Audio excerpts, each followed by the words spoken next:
I'm supposed to be the franchise player, and we're in here talking about practice. I mean, listen, we talking about practice. Not a game, not a game, not a game. We talking about practice.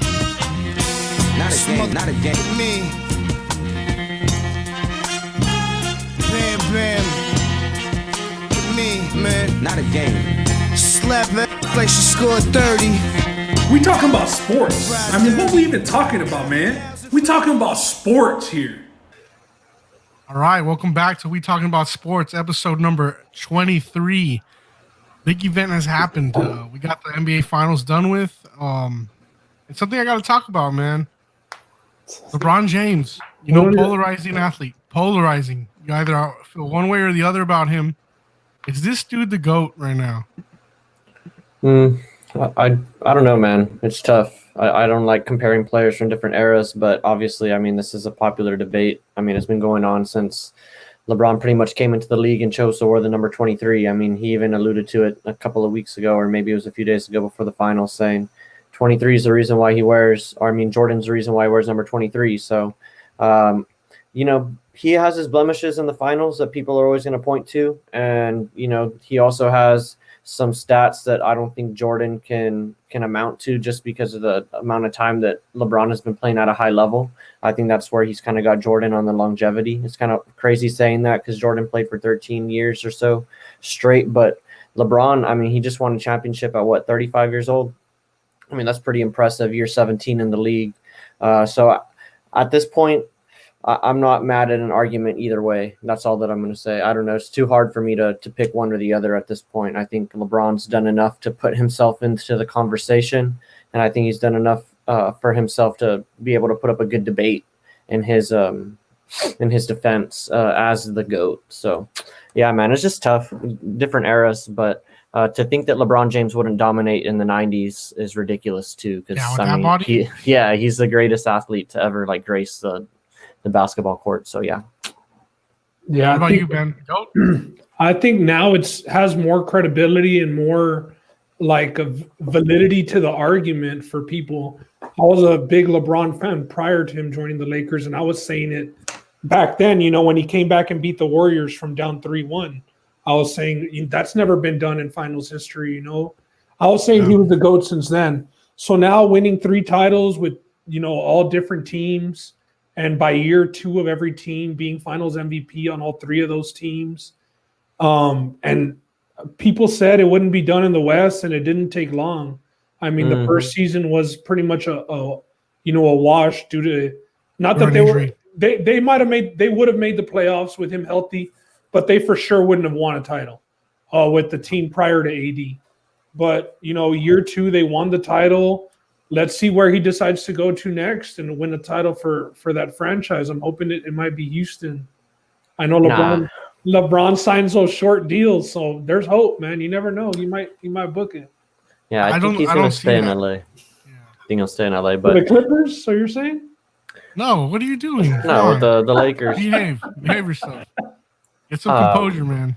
It's just one of those things where it's it's a never-ending argument. People who are for Jordan, they have some points that they're never going to back off of. You can talk to them until you're blue in the face, and they're still going to say that Jordan was 6-0 in the finals and never went to a Game 7 in the finals, and blah blah blah blah blah. So, same thing for LeBron fans. You can't argue them off of certain points. And the one thing I will say is, for as much as people want to talk about Jordan being undefeated in the finals, I mean, LeBron James lived in the finals from age 23 all the way till now. I mean, when he started going, when he took that Cavs team and got swept by the Spurs, can't really blame him there. The only one that I give him a hard time for is that Dallas championship loss. Yeah, with Miami, the first time with Miami. Yeah, so that's the only one I really harp on him for. But even Jordan has his blemishes, but it just so happened to happen before he got to the finals. Yeah, for me, I do not consider LeBron the GOAT. But what I will say is I think he's had the best career of all time. As far as these players that are in the GOAT debate go, accolades. His career has been the best. That many finals, to win 4 rings at this point. What wouldn't make him the GOAT if he's had the best career? For me, it's what makes Jordan the GOAT for you? For me, and Jordan's not my GOAT. He's it's not. Kobe, I forgot. Kobe's So for it me depends because on I'm a them. Laker Okay, homer, so, right? all right. But We don't if have to not- dig too deep then. I understand. yeah. So that's what it is for me. I think Jordan, probably the most aggressive on the court, wanted it the most. I don't know if LeBron has it like that. He's more magic like than he is Jordan, like people say, and that doesn't necessarily make you not the GOAT. But for me, the career he's had is the best career in NBA history. I don't see anybody else who's had the career that he's had. Do you all think that Offense and defense. Do you all think that he lived up to the expectations or surpassed the expectations? Definitely surpassed. So He lived up to the expectations. I mean, they were calling him the king. They were calling him the second coming. I think he's been all of that since he came into the league, and I think you can make the argument, like Justin said, he surpassed some of that, but definitely lived up to it. Because I mean, those expectations coming out of high school, they were calling him the next Jordan. I mean, by the time he was 17. That's why I'll agree, and I'll say that he lived up to him. I don't think he surpassed him yet. I'll say he surpasses him when he ties Jordan's record for championships or something like that. But I still don't think, and I think that that's what all the Jordan people and even the Kobe GOAT debaters will hold over is, that those players have more rings than LeBron. But I mean, LeBron he's Santa Claus in the NBA. He's been there 10 times. He's just handing out championships to different franchises. There 10 times. By year 2, like it's not wasting time, or you're gonna be here building around me, and it's gonna take time to get going. I was down on him big time this year, after getting injured last year, and he was going hard, man. He was going hard. We'll get into a little bit more of it when we break down the actual finals, but some of the details that I saw. But yeah, definitely proved me wrong. I mean, I'm gonna eat my crow this episode with our guests that we got coming up and all this shit that I've talked. But I'm here for it. I'll be doing the same shit next year. So, but I think that LeBron is the GOAT for me, at least right now. I mean, I had been saying it. He just added another title. Yeah, that's where I stand. Yeah, for me, he surpassed my expectations. I mean, going to 10 finals, I didn't see that. I didn't even think he would have as many chips as Jordan or Kobe would have had when I saw him coming out of high school, and just the amount of finals that he's been to. The other thing for LeBron is just at the beginning of the season, we were talking about Kawhi Leonard and his ability to possibly go win a title with 3 different teams. That's the guy who we thought was going to be the one who did it. And you have to add that element to LeBron's career now. He's gone 3 different places, been transplanted 3 different places, and got titles in 3 different places. 3 different weight classes? He's a champ, or what? Hey, it's hard because everyone said the West. Two different conferences, 3 different franchises, finals MVP for each one of those. Who else got that? Who else can say that? Yeah. I mean, Jordan moved franchises late in his career, and he obviously didn't have the juice for that. But how old was Jordan playing with the Wizards? Do you all remember? Upper 30s? Yeah. Around what LeBron, LeBron's mid-30s, I guess we would say, with 35, but okay. So, special player, man. I don't know if we'll ever see another LeBron like this, another player like this coming out of high school. Especially with AD leaving this summer to free agency. Again, that's another thing that's not happening. I know you got this big old wish list for your Rockets, but it's time to realize Rockets are going to get a championship maybe AD's once not on my Rockets every 50 years. Rockets got to find a coach first. Yeah, that's true. Well, that breaks it down for our LeBron GOAT talk. All right, we're breaking down our NBA segment, but as you can see, we got a special guest. Laker fan himself, Irvin Taylor, in the building. Irvin, tell us about your whole Laker experience. And in fact, I think there's a little bit your name is a famous. There's a famous Laker name, Irvin. Tell us about that too. Yeah, just like I told Ben, I'm on my celebration tour, so Laker champions. Yeah. But no, my dad, he named me after Irvin Magic Johnson. So I've been a Lakers fan my whole life. And no one, Magic Johnson, that was like the main guy. And then of course after that it was Kobe Bryant, and then now you're king. Say it. LeBron represented. I won't call him this king and everything, but LeBron represented. He represented for LA. He said what he was going to do. Yeah, right now we had a GOAT talk about LeBron, And I got to ask, where were you on the LeBron spectrum before he got to LA? Were you a fan? Were you not a fan? Actually, I mean, me and Ben went back and forth when he was a LeBron fan back in the day, and I don't think he had did enough, back in the day. But what changed it was 2016 when they came down from where they were 3-1 down, and they came back, and I mean that changed my mind. I even told Ben, I was like, man, you really can't say anything after that. That's what we were talking about earlier when I said that it hadn't been done before. So that's when, like, before LeBron really didn't, he didn't. The argument you could make it, but it wasn't so much validity to it with the Jordan fans. But now, another ring with his third team, another Finals MVP. He's got number 4. I think that now is like, there's no better time now to debate it than, how everybody was doing it prematurely prior years. And I even said that I was one of the ones doing it for sure. Yeah. Not that I'm going to be arguing it now. Jordan's a GOAT now. But I mean, he is. I agree. Like right now, Jordan is a GOAT. I mean, LeBron would have to go like back to back, or if you brought a 3-peat, that would really just shut down the whole thing right there. Yeah, I don't know. They might change the logo if he gets a 3-peat. No, but at the same time, I mean, Jordan's 6 for 6 Finals MVP. I mean, you can't beat that. I mean, no matter what. I mean, even if you go 6 for 12, you'll still have people saying, "Well, he lost 6 and Jordan's 6 for 6." And I know he's been there 12 times, but you know how that goes. But everyone, I mean, just like Kareem, I think Kareem Abdul-Jabbar, he came out on First Take and he said, it depends on the eras. Really can't say, okay, he's greater than him because everyone, I mean, some people didn't have like a three-point line. Some people couldn't dunk back in the day. I remember my dad telling me that. My dad was a basketball player back in the day and they got rid of the dunk, which is crazy. Really? Trying to restrict players. That's terrible. All right, let's talk about the NBA Finals. Lakers win the title 4-2. And right away, I got some haters texting and saying, hey, this title doesn't count. Ben said it last week. Doesn't count. Ben said it last week. Was it Spurs fans? Was it Spurs fans? I don't text it. I say it. Ben said it on the podcast last week, but I say it openly. I don't text it. I told Spurs fans, if this one doesn't count, 99 doesn't count. Yeah, it's a lockout year. Fair, sure. Yeah, exactly. Agreed. But I think the circumstances for the bubble are some of the, most unprecedented things that we've ever had to see. I mean, if you think about it, the guys were strictly on focus on basketball for months on end, can't leave their hotels, have to, worry about, not contracting the virus and stuff. So I think a lot of stuff goes into play with being stuck in the bubble and having to, also deal with the 3-month layoff that they had. They stopped play sometime in March when Rudy Gobert tested positive and don't play for a long period of time. And then you have to step back up again. That was part of the concern with the Lakers going into the playoffs. If that layoff and how they looked in the first 8 games or the seeding games, if that was really going to affect them down the line, if they were really made for the bubble. But they turned it on in the finals, and not in the finals, but in the playoffs. And this title does count. I don't listen to the detractors on this one. I think this title counts for sure.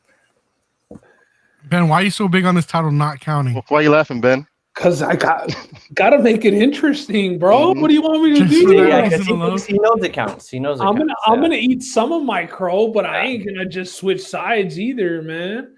But what I will say though is, going back to whether we didn't know if the Lakers were good for the bubble or not, with all the circumstances, I think like who better to have leading your team than LeBron, the dude who's been in the league for 17 years, who's lived in the finals. And although they were away from their families as well, and little by little they started adding people and getting close family members to come. For Daniel House, some thotties, but LeBron. Who else but LeBron for this, bro? This is like on the East, the Heat had just been assembled. All props to them, definitely overachieved for their first year. The Celtics were a younger squad. It was going to come down to whoever won the Clippers, and the Lakers series was going to win the finals. I think that was unanimous. That's what it was going to come down to. And the Clippers didn't even make it to the dance. So from there, it was a wrap. But yeah, man, LeBron looked locked in. There was no deterring him. And what I was going to say is it was crazy how he's so much older than Jimmy. But shit, man, by game 6, Jimmy looked spent. Jimmy looked worn out. And LeBron was like, nah, this is where you win the title. This is where you win the games. So props, bro. Like I said, I was proven wrong. I said he was Mhm. done because he was too old and the injury. I was proven wrong, and I'm going to say it again next year. Fuck it. When the Rockets Wow. come back, well, with whatever coach they come back Jeff with. Van Gundy, baby. Hey, is it Van Gundy or I saw Lou? Saw Lou in the news. Yeah, I saw that too. My brother's having a comedy roasting session to me about Tyronn Lue. What trips me out is that it's these star players saying they want Tyronn Lue. They're saying it's a race between the Clippers and the Rockets, and that it's the stars that have come out and said it. It's because he's the yes man, bro. That's why they're gonna walk. What all about over. Jason Kidd? He's still with the Lakers, right? Still But with the he's Lakers, gotta want to be. Yeah, a he's head assistant right coach. now. Hmm. He had wanted the Sixers job, but I mean that closed up pretty quickly. Oh yeah, they snagged up Doc real quick. Can't believe I thought the way I actually Doc thought he was going to bounces. the Rockets for real. I thought Doc Rivers was going to the Well, Rockets. they but- didn't even let him get the meeting. I'm glad Yep. for that one too, man. These dudes need somebody who's going to get on their ass, and I think Jeff Van Gundy's the guy. I wouldn't mind Sam Cassell. Those are my top two choices. You Anybody? don't think the time's passed Jeff Van Gundy by? I know he's been commentating and everything, but I mean, when's the last time he's coached? It's been a while. It's been a while. Mhm. since I we mean, had And he's going to have to coach James Harden, and James Harden's not an easy guy to coach either. But he's never left the game though. Like he's been around it. He's been Mhm. seeing it Yeah, I evolve. think he's been doing Team USA stuff too. I think he's been Okay, involved yeah, in that yeah, I realm, did see that. so, yeah. Hey, so what do y'all think about Tyler Hero, man? Was the spotlight just too big? Did his head get too big? I mean, we know his age, but I don't like using age as an excuse. Mm-mm. I think he actually did a great job out there, man. But I mean, after the snarl, I said it's over after that. I said you don't do that, man. I mean, you got to know your place. But I know he has a lot of confidence, and I'm excited to see like how he's going to play in the future there. It seemed like after every shooting guard or point guard who got a little bit hot on us did that little snarl, and that was the energy to be like, nope. Oh no yeah, more. Dame Lillard, Westbrook. Yeah. But I mean, Curry, we can't act and like Hero. nobody can talk shit either. Oh Like, no, I know. Nah, but when you're Yeah. down on the series and you're doing that, I mean, I get Westbrook's. He was up 1-0 right at the time, but the other guys, Yeah, but Westbrook's a whole different breed, bro. Like, But you tell can't me- defend it either. Like, he was going ham on the 3-year-olds that were in the. yeah, I saw that. I was like, who is this guy talking to? The little kid. Sometimes it's the little things, that motivate the other teams. And LeBron and the whole team saw that snarl, Mhm. and they started turning it up after That was, that. that was on the locker room somewhere. Mhm. Somebody was using that yeah. for motivation for sure. For the Lakers, who do you see leaving the team? JaVale McGee has been a name that a lot of people have said is probably going to walk. He might go, yeah, just because he's kind of been going back and forth. I mean, he was with the Warriors at one time. Kind of been with the Lakers. So I have no idea with him. It We need to seems keep. like Dwight's a better second option than him, would you say? I'd rather keep Dwight. Seriously, I mean, he really turned it up in the playoffs, man. Yeah, played big. I mean, he did his job, and that's what I said. I mean, he doesn't have to be the old Dwight. Just do your job, play defense, get rebounds, and He act seemed like a like head he case. accepted his role. Yeah, he did. Um, And he, as- I guess he accepted like that villain role too. Yeah, Like, I don't just know does if not care. Markieff Morris will stay around. Jared Dudley, you got to think is another guy who's going to be gone. after Dudley's this year. gone. Yeah. Deion Waiters. Those guys are all like unrestricted free agents. I'm JR interested to see what happens with Avery Bradley and Rajon Rondo. Mhm. Rondo, Both guys that's a have, big thing. player options. Rondo's I heard- got to come back though. Well, I heard like if we don't even snag him up, the Clippers would, and that would be terrible because he does not need to be with the Clippers. He's That's stay what with us. that's what they're missing too, man.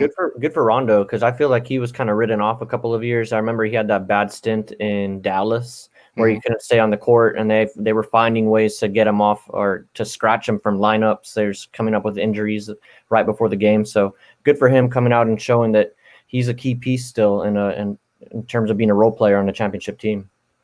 Another name that I think won't be with us next year, Danny Green. He's going to be a player that we can trade. I think it's going to be A bag of package going to chips. Sacramento. Danny is hit or miss. I mean, when he's on, he's on. But I mean, the last couple games, the last couple series, I mean, 3 teams, 3 he's rings. definitely off. Yep. 3 teams, 3 rings. Why is nobody talking Robert about Danny Horry. Green like that? Robert Horry style. Bro, for Danny, I think it's going to be a trade to Sacramento For a for bag Bogdanovich. for a bag of Takis, bro. You ain't getting Bogdanovich for Danny Green. You're out. He Here. just Well, looks old. because Bogdanovich is going to be a free agent, and you got to get something for him. And I think it'll be a trade package of maybe him and another player to get Bogdan over. That's what I think. The good thing, I mean, people were doing it regardless with like Rondo and the Morris twin, but guys are going to be going to LA on those vet minimum, Yeah. the MLE deals. All those. Yeah. they might snag up the other Morris twin and ditch this one because the other one's a little bit better, and he's dirtier. He's a dog. Yeah, he is on the defense. But it's gonna be a bunch of dudes like that that were going to the Warriors, like David West when he went to the Warriors on like that vet minimum and giving them badass minutes off the bench. Dwight's gonna be under that deal, so they got to lock up Anthony Davis though, man. I heard he wants out. You know that's not gonna happen. He's ready for that. He's ready for that repeat. I heard he's go back to back. I saw a picture of him today. He looked like he was partying already. He looked pretty good. Oh, yeah, I don't blame him. I don't blame him at all. I think between him and LeBron, I think they got a really good relationship established. Yep. He's going to re-sign. He's going to get a little more money after he re-signs too. So I look forward to seeing him as another 4 years with the Lakers at least. It's pretty decent free agent class out there. I don't know if they go for like one of the big names, but definitely to refill the bucket. Well, the big names out there this year Anthony Davis is the number one with the player option. Then you got Brandon Ingram. He's restricted free agent with the Pelicans. And the big name that picked up a lot of steam in the playoffs. I don't know how you guys feel about him. I know he's not a candidate for the Lakers, but if you weren't a fan of the Lakers and your team was thinking about signing this guy to big money, Fred VanVleet, he's a top 5 free agent right now. Would you guys pay him big money? Because there's talks about him going and being a starting point guard somewhere. That would him. He's a good point guard. He's a good point guard. The finals last year and then the playoffs this year, he was good. Mm-hmm. He did that one team in the playoffs. Is what I'm saying. So. If you're a contending team, would you rather play Fred VanVleet or trade and take on Chris Paul's contract? That's a tough one. I'd probably go with Fred VanVleet. Let's say you're the Heat or you're the Bucks. Do you go VanVleet or Chris Paul? Both teams needing point guards kind of might be the missing piece. Do you need more scoring? Well, I mean, you need a facilitator. Do you need him to do everything? Because it's CP3 for me. I think both teams need somebody to run the offense because if it's not Giannis finding people shots, it's really nobody for the Bucks. And Jimmy as a facilitator kind of wore out. He showed he could do it. Yeah. But you want somebody else. Dragic is more of a scoring point guard. So I think that if they get somebody who can set people up in Miami, it'd make it a lot easier for them. I go with CP3's defense. That's going to put what weighs more for me over VanVleet. And his leadership too. That's something that doesn't show up on the box score, but I mean, guys want to play with him. I mean, I think he played a big part in Shai Gilgeous-Alexander's development this year and him taking that next step. Another name out there, and this is kind of part of the exodus from the Clippers, the 6th man of the year. They're saying that he might not be back. Montrezl Harrell. I think that's another piece could end up somewhere. But does he get paid? Y'all think he gets paid? He's going to be looking for it. Could he go back to the Rockets? I don't think he can play a center. I mean, if you're going small ball, he can be your big. But I mean, it's not like the Rockets have money to be paying people right now. They've got 2 max players already. Russ and Harden. And the Rockets do need a big. No, we need a big. But it could be somebody like Aaron Baines. It could be somebody like I wouldn't mind trading for Miles Turner. I know he's a guy who's already said he doesn't want to be with Indiana. Whiteside's coming up. Yeah. And I'll do one more name here, and just because he's been a part of championship teams and he's been in the mix in the past couple of years as a key piece, Serge Ibaka. He's an unrestricted free agent for the Raptors. And deleted everything Raptors from his bio today also. So he's somebody who could end up on a contender. That could be the Rockets big man right there. That could be the Rockets big man, Serge Ibaka. And then when we're not playing big, you can go a little bit small and throw Jeff Green in there to replace him. Or he could be a Laker chasing the title. Yeah, he could be a Laker. I like that better. Nah. He could, honestly. No, I mean he could, but where would he fit in? Maybe playing the 4? I mean his defense. I mean Vogel preaches defense. I mean he would love that. But I'm saying like you have Dwight, you have AD, and then Serge Ibaka. Sneaky Lakers signing next year. I mean that would just be in case, just say like Dwight leaves. I mean that would be a good signing right there. But you're right. I mean I like Serge Ibaka to the Rockets. I think that we could play big with him, and then when we want to go small, sub him out, switch PJ Tucker to play the 5 for a couple of minutes, and you're not playing small the whole time. So that's a good name for the Rockets, Serge Ibaka. What about a guy like Mike Conley? I know he's a player option. I think he's going to take the money. I think he's going to $30 million. Yeah, he's going to $30 million a year and get that. Ain't nobody paying him that. That was a good contract. Props to his Utah. agent. Props to Yeah, his that was agent a on that great one. contract. Yeah, I saw somebody tweet about Mike Conley. He's like, he does just enough for you not to like completely question him getting that contract. Mhm. Because it's a pretty big contract, but I mean, he still makes enough plays where he's still like a key contributor on that team. It's just you hear 35 million a year, and Mike Conley kind of makes you raise an eyebrow sometimes. They did get it out of the way early though, because then after that the deals started getting pretty. Yeah. I mean, but it was players like Damian Lillard and all these legit dudes. What about DeMar DeRozan, Spurs fan? Does he opt out?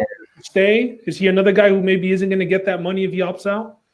I think he's gonna opt in because I think you pointed out I don't think he'll get the money somewhere else, and if it comes down to it, maybe the Spurs do like a trade with him and try and get him for more pieces. But I think he's gonna opt back in. That's just my piece as a Spurs fan. I'm hoping to see him back in Toronto, man. If You know who I think is going to be your center next year, Ben? who's that? Tristan Thompson. Tristan Thompson. Oh, That's your center. Unrestricted free agent. All-star. Double. Yeah, championship pedigree, Hey, I'd rather have Aaron Baines, bro. I'd rather have Aaron Baines as our center. But we'll see. The free agency shouldn't be as crazy as it was last summer, but Unless for some reason AD goes and says I'm not opting, he wants And This to. is Chicago hometown. then it gets crazy. Yeah. The odds for next year, the power rankings. Assuming AD comes back, and the Lakers got to be the favorites. Plus 325, they are the favorites. They are the favorites. Yeah, they have to be. 3-1, bro. That's damn. But it's definitely going to be a lot tougher next year. Yeah. The season starting? Do you think February? December? Oh, They said they're targeting January the 18th. I think that's what I saw. Mhm.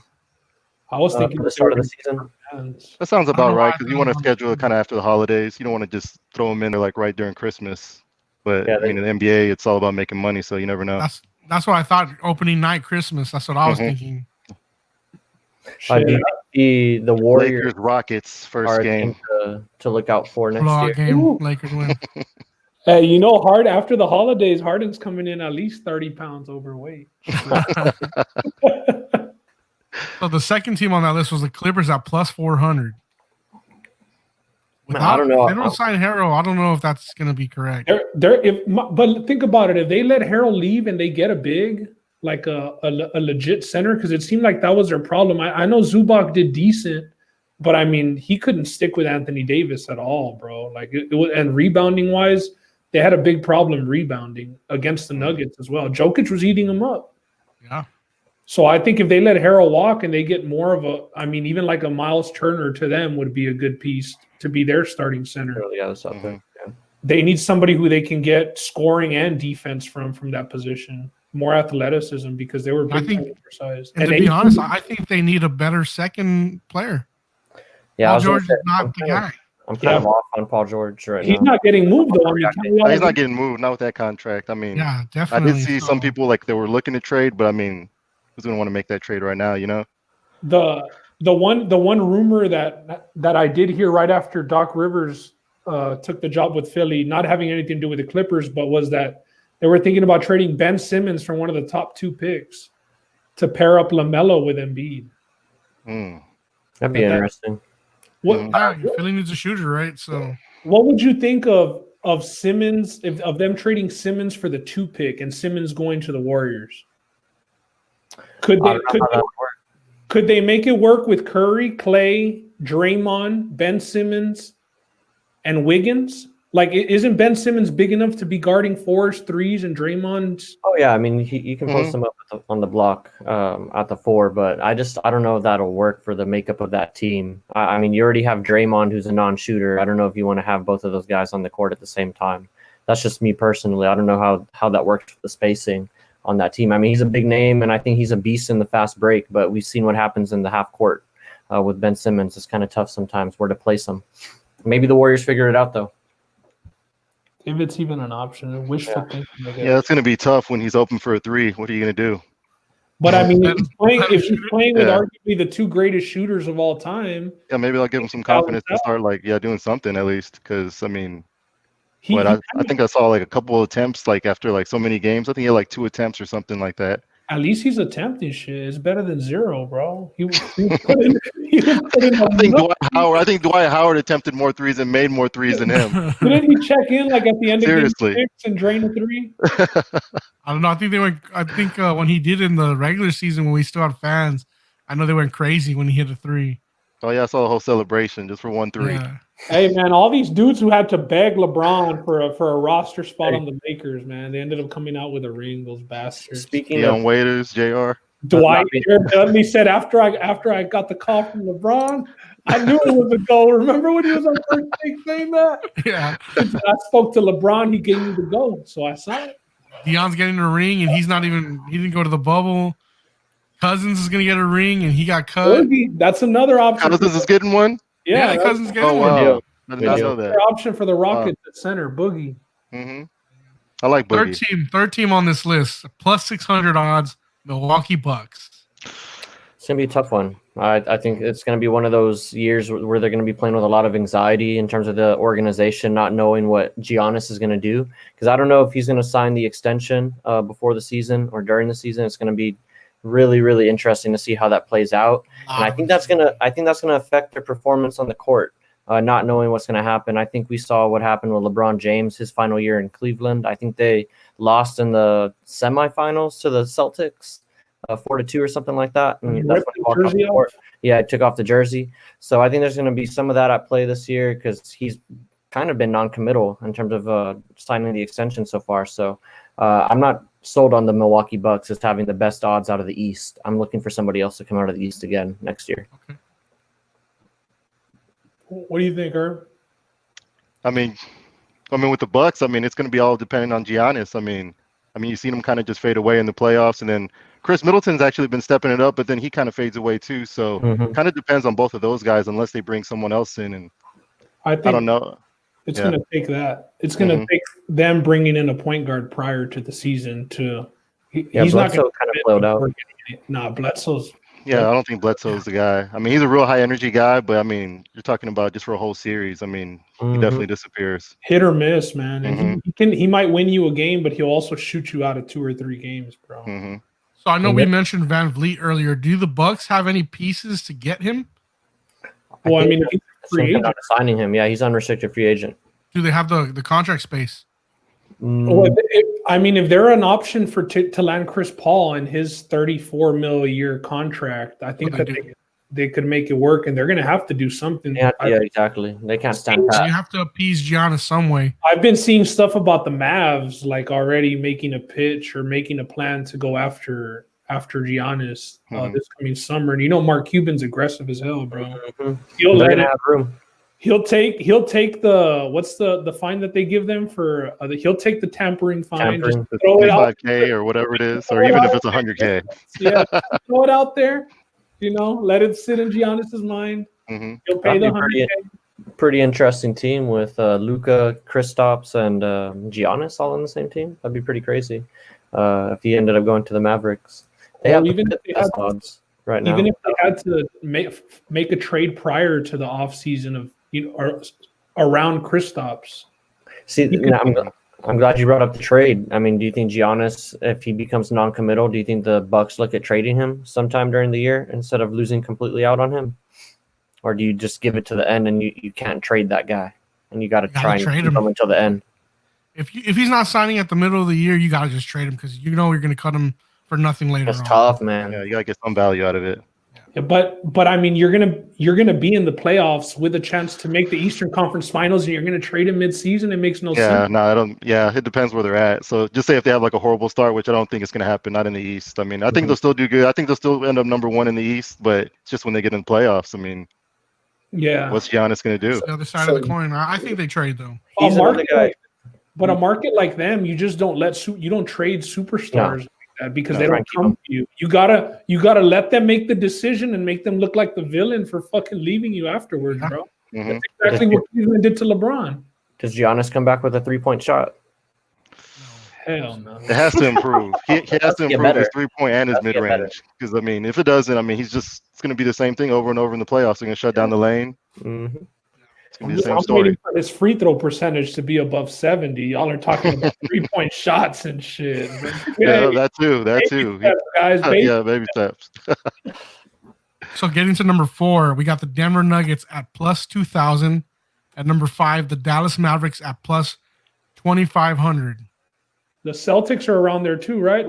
Let's just name because I mean that's already pretty wide. Who else is in that range, Justin? Go ahead, Justin. The Celtics at plus 1,400. The Golden State Warriors are in the 6th ranked, but their title odds are at plus 800. They have better odds, but the power rankings don't have them as high. Philly at 8 plus 3,000. 9, the Heat at plus 1,400. And here's a team that's kind of low for me on the power rankings, the Nets. Again, we haven't seen Durant and That might be Nash yet, Both of them healthy. but they're at plus 1,000.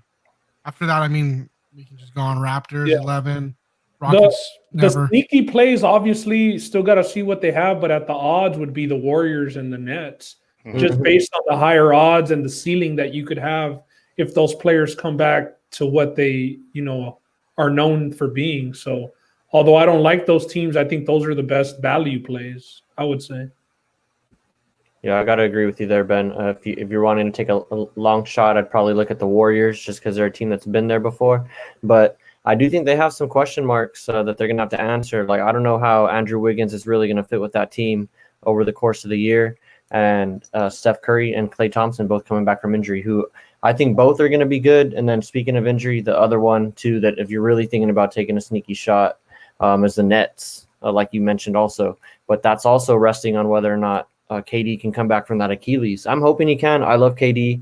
I've liked him since he was at Texas and since he came into the league. So I'm a big fan of his. So I'm just hoping he can come back from that Achilles injury. And if he does, if he's even like 85 to 90% of what he used to be, they're a championship contender in the East. I agree. I mean, if KD comes back. back, if he comes back as a killer, I mean, and then Kyrie comes back, back to vintage Kyrie, I mean, that could be a problem over there in the East. Especially in the East, bro. Yeah, especially over Once there. in the finals with shooters like that and scorers like that, I mean, it's wide open. Yeah, Bucks Nets Eastern Conference Finals. That'd be pretty good. I'd like to see a KD and Giannis showdown. That'd be dope. That'd be awesome. Yeah. Well, it's enough NBA. Enough NBA. Let's one more, Ben. One more, because it's your team, bro. The Heat. I was about to say the Rockets. The Heat. I think the Heat, if they land one of those point guards, the Heat are obviously going to land another superstar over the summer. So the odds are only going to get lower, as in worse, if you're trying to place a wager. So I think now would be the time if you're in on the Heat. I mean, they've already been in the Eastern Conference and they're only going to get better. That's another value. You can start hedging. They have a max contract availability, right? Yeah, that's what I'm saying. Like, if they get CP3, their odds, I believe, would go under plus 1,000 is what I'm saying. Right now, they're plus 1,400. So you could beat the number. Obviously, that's another sleepy play. Good point. All right, well, that's it for the NBA talk today. Irv, but while we got you here, we got to talk some college football. Oh, yeah, that's no I know doubt. you heard breaking news tonight.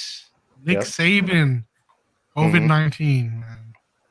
Left So when I was asking these guys, are we going to see Nick Saban in this bubble suit on the field? Because it's going to be hard to keep that man away from the game Saturday against Georgia. I have no idea. I mean, if they don't even allow him like on the field, I'm pretty sure they'll figure out something where he's video conferencing in, calling the plays and everything. So Nick Saban's just crazy like that. But yeah, man, just hearing that news, it's just kind of scary, because especially, at his age. So just hope that he doesn't get any, the symptoms and he just comes out of it good, because he's definitely a great coach, and, wish him the best there. Crazy that it was only him and nobody else on the staff or players. I mean, good. They're testing him tomorrow. They're testing him tomorrow. Yeah. Okay, so the game could still be in jeopardy. I was saying that they were going to park an RV outside the stadium, worst case scenario, with him in there, set it up and shit, going at it. Dedication. Yeah, and that the game was Alabama -6, and after that news, it moved to Alabama -4. So yeah, it's worth 2 Money points. came in on Georgia quick. Nick Saban's worth 2 points, bro. That's worth That's pretty big time. But that's not the only SEC game that could be potentially affected. I know they already said the Florida and LSU game is canceled because of COVID test. So it's still out there. It's still, like, I guess, spiking in some areas. But hopefully they're able to play out the season. You've seen the NFL already had to do some crazy workarounds, which we'll talk about later. But yeah, it's just something that's not going to go away for the time being. And like Irv said, hopefully Nick Saban is fine, doesn't catch any of the symptoms, and he's able to be back on the sidelines in a bubble or something. Roland, that Florida LSU game, that was based because of the Florida players, correct? I think so. Yeah, Florida played last week A&M, right? Mm-hmm. Yeah. So yeah, the whole A&M team got tested just to be sure. Big so win for A&M. everyone came out of negative. So yeah, I mean Florida. Yeah, it was the Florida team that tested positive, and I don't even know how many players it was, but it definitely was them. Yeah, Jimbo continues to beat up on Florida teams. So that was a big win. Irv, was it Jimbo? Big win. Statement. It was a statement. It was definitely a statement win. You know, coming off just a beating by Alabama. I mean, he was getting a lot of flack from the fans. He needed a top 5 win, and he got it done. I mean, at Kyle Field, fans. I mean, I think they had around 30 to 40,000 fans. So it was like finally time, to show out and see what Jimbo could do. And I mean, Kellen Mond showed up. He showed up, and yeah, I mean, really impressive, man. I mean, that was his best game as an Aggie to me. He's a good QB. Definitely better than my guy. What? Who's your guy? Ellinger. Ellinger runs the ball well, but he's not passing as good as Kellen Mond. You're out of your mind, bro. I don't know. Like I said, that was his best game with A&M. Mond has been a pretty serviceable quarterback, but he has looked suspect at times. But I'm glad he had a big win in his senior year there against Florida. And Irv, do you think this is the turnaround for A&M? They've been in that 7-4, like I guess 8-4, 7-5 range the past couple of years. Do you think this is the year they get to the 10 wins? I mean, this could be the year. I mean, they have the potential. I mean, with LSU down, really got to see how they're going to come out against Mississippi State, because we always have bad luck against Mike Leach, the Pirate. I can't stand him, but I respect him so much, man. But he only had 2 points last week, right? Yeah, he only had 2 points. No, I don't know. I mean, if he had 2 points last week, then he's probably going to come firing out. Last week, and big win for A&M last week is not a good recipe following up the next week. Yeah, and then we also lost our receiver Caleb Chapman for the year, ACL tear. So that was tough right there. So you're gonna have to have the other receivers step up. Isaiah Spiller, that was a big surprise. I mean, he ran the ball hard against Florida there. I think he had 170 yards. Gotta ask, since we have some Texas fans, and you're obviously an A&M fan, Irv played there also. Do you miss the Texas A&M game? Do you want to see that come back in the future? That's no doubt. Yeah, both sides need to do something on that. I mean, it's the ego. It needs to happen, because I mean, there's so many egos. It's on the A&M side and it's on the Texas side too. I mean, they need to let it go. And I mean, everyone looks forward to that game every year. Y'all want your own channel, so you cancel the game until you. No, you know what I'm thinking. I mean, Texas knew they were going to have some down years, and I mean, they beat up on us with Vince Young and everyone back in the day, and then. They just didn't want the smoke. I mean, that's what it was. As soon as the Longhorns came around, that's when that rivalry. Well, no, it was like when you all left the SEC. But I think still were they still playing it after A&M left to the SEC, or is that when it ended? No, that was it. Yeah, that was it. That was the end. Okay. And we're kind of hoping for maybe we meet in the Alamo Bowl or something, but it hasn't happened yet. Oh, there's been opportunities. There's been opportunities for it to happen with SEC, Big 12, and it's both sides, man. It's too much of an ego. I mean, I hope that they just get it figured out, because everyone looks forward to that game every year. And you have both sides arguing all the time, who's better. And I mean, just have a game to settle it. Thanksgiving can be hectic when you have that game coming around that time. Yeah. But I definitely missed that one. That was always the day after Thanksgiving, right? Or Thanksgiving. Yeah. Yeah. I was just glad my 2 years we got Texas back to back. Colt McCoy. We got him in 06 and 07. Right, you got him right after the run. Or Vince Young was after that? No, Vince was before. No, Vince was before. Right? Right. No, but they were still good. I mean, they got to the national championship in those years too. Yeah, they did. When Holt got hurt, he got hurt against us. Bailed Alabama out. But in that game, in the Alabama game. Oh, yeah. When he was the one with his dad on the side. You remember that? Oh man, that was weak. That was weak, man. The weirdest thing about that whole thing was then, like, all the little brothers that were there. Like, remember Jordan Shipley's little brother? Yeah, Jackson Shipley. Shipley was a beast, but the little brother was just there based off of the other dude. Like, but Jackson was not that bad. But when he got put in, he really didn't do that much, bro. Like, Well, I can't believe we got beat by Colt McCoy's brother.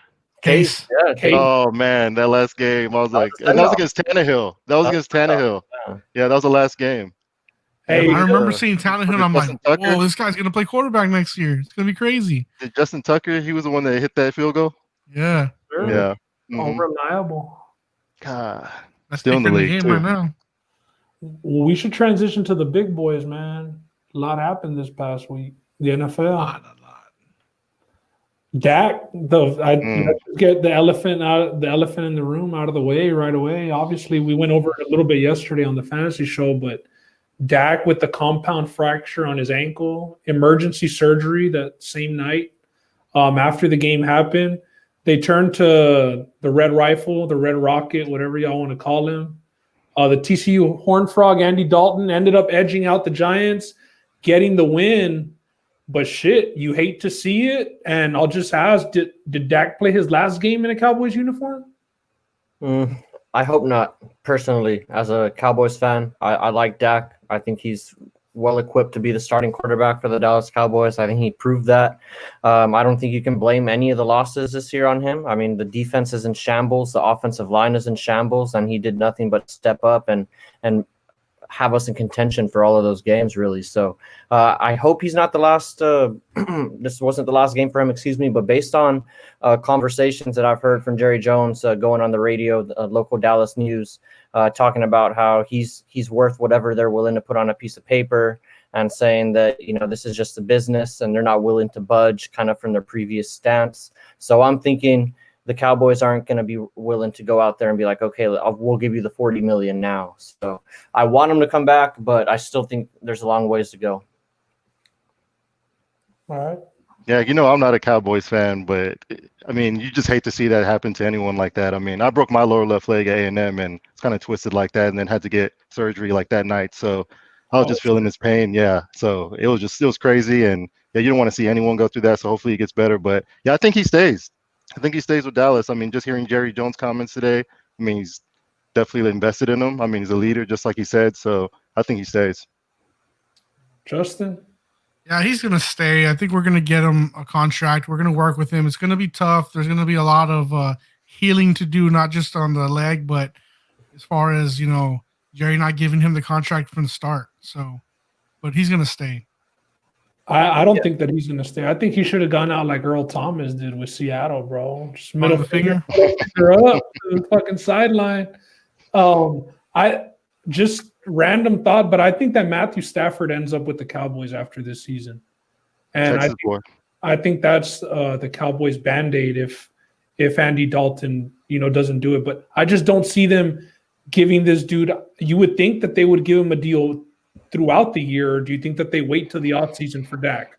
I think they're going to wait till the offseason to give him any, or to even consider the contract negotiations. But I mean, like Irv said, Jerry Jones, even though I just said about the comment about the piece of paper, he did sound committed to Dak throughout the rest of that interview. And Stephen Jones has also sounded pretty committed to Dak, but you wouldn't expect them to say anything to the contrary, really, after he just broke his ankle.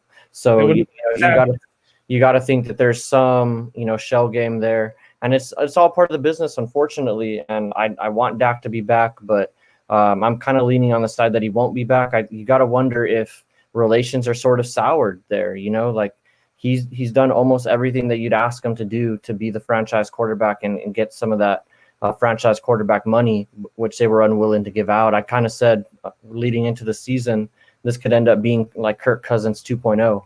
And you see Kirk Cousins, he went and got paid with the Vikings. That could very well happen with Dak going somewhere else this next year. Hope it doesn't. If he were happen. to leave, nobody can be mad at him, though. No. I think Cowboys fans would, I mean, not follow him because they'd still be Cowboys fans, but they'd follow his career just based off of Cowboys fans love their quarterbacks, bro. I mean, look at how obsessed y'all were with Tony Romo, and you gotta get your money. I'm also a players guy, man. I want the players to get their money because they play for a finite amount of time. They only have so many years to make their money. So you can never get mad at a guy going for the big money or, you know, sticking it out in contract negotiations. So that's where I'm going to err most of the time. So if Dak wants to go get paid somewhere else, go do it. That's fair. Yeah. That's fair. Yesterday's game, did y'all catch the Titans against the Bills? I caught that huge stiff arm. That's what I thought. I was touting Josh Allen all Wow, week, and then he got him lays an egg. Yeah. No, I I just don't know saw why Josh these Norman guys, just these get stiff defensive arm. backs, Oh, decide to just go straight up on Henry. Yeah, that was Yeah. fun. You go chop that guy. You don't go straight up. He's gonna make you look like a fool. He's gonna poster you. That's Josh Norman, man. He's just crazy like that. He has that ego. He really thought he was gonna tackle him, man. Yeah, he really did. The very next play, though, he was in on like a gang tackle on him. Yeah. Yeah. Oh yeah. No, he's still gonna come with it. Yeah, he's crazy. You gotta love that kid. For that. Yeah, I do. I heard his name on pretty much like every single time because I worked from home today, so I had the TV on in the background, and his name was just on loop. They're just making fun of him every single show. I felt bad for him, but that comes with the game, and like you guys said, he's going to come with it every single time. That's part of what you get with Josh Norman. That's why guys love him or hate him.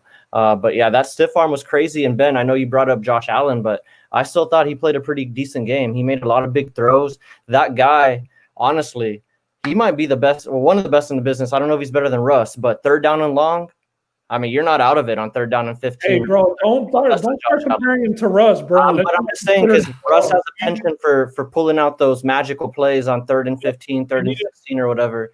Josh Allen has done that almost every game this season. He's had a long third down and 15 or 18 conversion, and they didn't have John Brown. As crazy as that sounds, John Brown's a pretty decent part of that offense.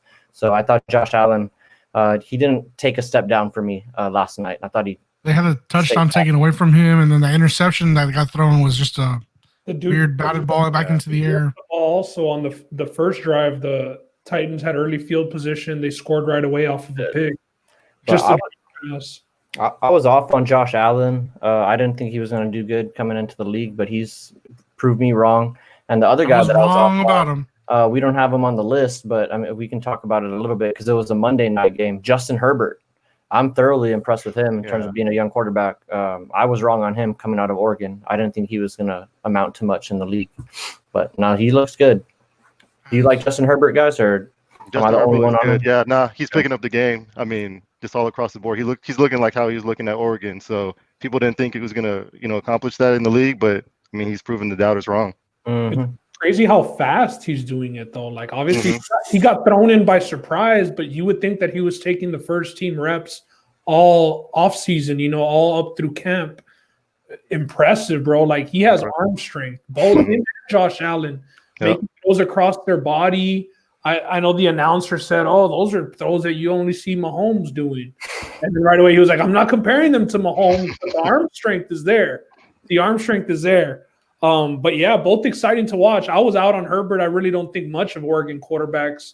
Mariota, just after that, I was completely out on Mariota while coming into the league, and he didn't pan out. And I was out on Herbert also, but he wasn't a Chip. Mariota was there with Chip Kelly, right? Yes, he was. He was. Yeah. So this dude was the new regimen, the new coaches. For him was Masoli. Yeah, surprising.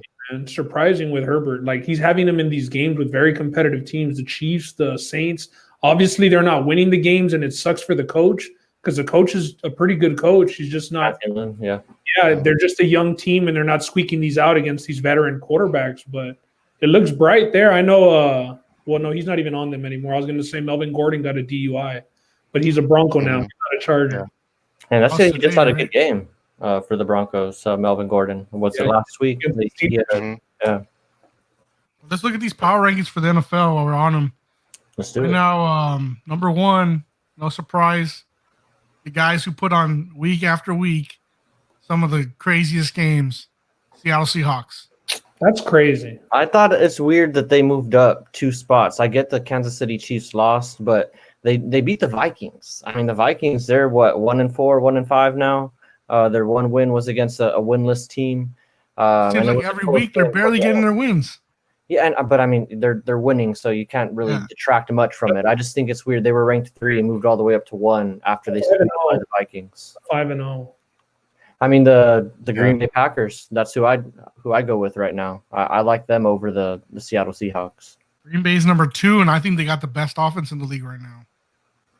What do you think, Seahawks. I'm a 49ers fan, man. So we have to play the Seahawks 2 times a year, and it's always crazy just seeing Russ just do his magic out there. I mean, they were like a couple inches from winning the division last year.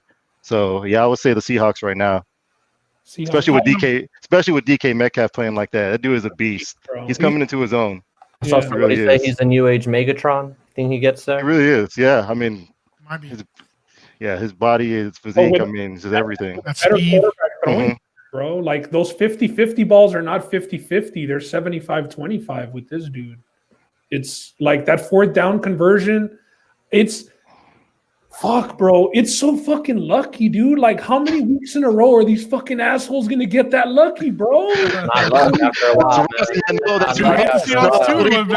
That's what Russ does, man. I even have to see it against the Niners, and I'm like, what the hell? I mean, 3rd down, 4th downs, and that's just Russ, man. Bro, gotta respect him. Jesus Christ. But like he threw the pick right before that drive, and these idiots got the ball back. If they would have just kicked the field goal and made them score twice, I get that it's the safe thing to do and you can end the game with a 1st down, but you don't even have Dalvin Cook there running the ball. So why are you going to go for it? I didn't understand. Because if you get the 4th down there, I mean, the game's pretty much over, and Russ doesn't get the ball back. Mm-hmm. That's kind of the argument. That's the argument. Field goal isn't the game over too? Oh, for sure. The field goal, they kick the field goal. Russ still has a chance to come back, I think, and tie the game. It's not completely over.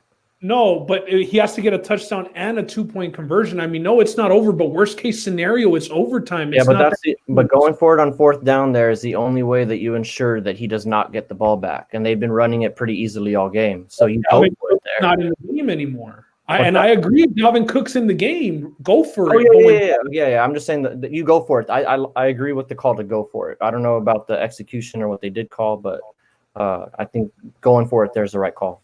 They're undefeated and Russ is balling, bro. But these guys are squeaking out every week, bro. And it's not even like they haven't played a legit team yet. So I'm waiting for that Rams matchup is going to be a real test.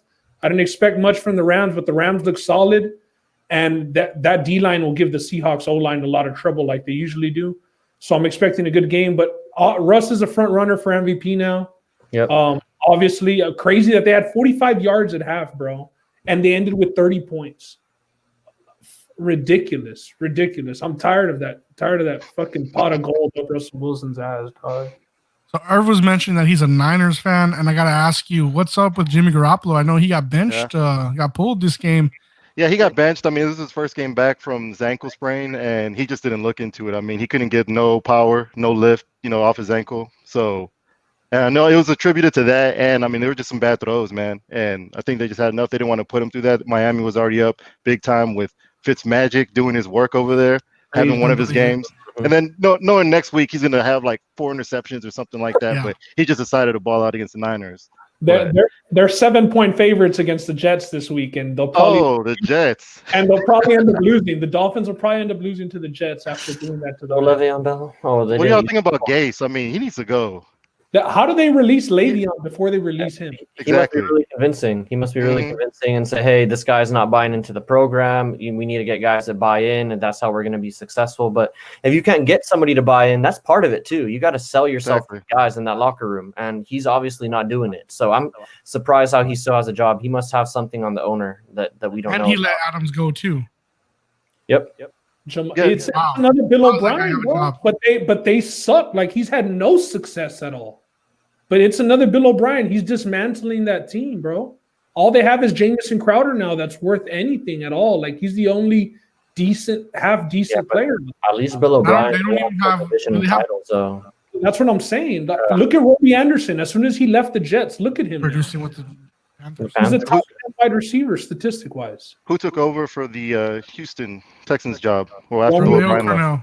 Okay, Cornell, yeah. Yeah. So they got to win. I said it Mexican at Romeo. Well, they got their win, Ben. Were you happy about that? Yeah, I was happy about it, and I was happy with how loose the offense looked and how much they were letting. I mean, Brandon Cooks had like 140 some yards and a touchdown. Will Fuller got in the end zone. Darren Fells got in the end zone. I mean, I know that we're playing the Jags, but fuck, bro, give this guy some opportunities. That same Jags team beat the Colts week 1. That's a division win. I'm really looking forward to this week's game against the Titans because they're undefeated. They've coming in on short rest, playing yesterday and having to play again on Sunday, traveling to Houston. I like our chances against them. So obviously the team's motivated because they like Cornell. If J.J. Watt's calling O'Brien out, it's because, bro, that fucking locker room is in flames. You know what I mean? Like, dudes don't even like showing up. It's got to be to that point when J.J. Watt is calling out your coaching abilities in front of the whole team at practice. So glad that problem's over with. Only uphill from here. I mean, we don't have our first-round draft picks. The Dolphins do, so I'm hoping that we get some wins and not gift them a top 10 pick pretty much at this point. All right, like I said, number 2, the Packers. Well deserved with that offense, I think. If they win this week against the Bucks, they'll jump to number 1.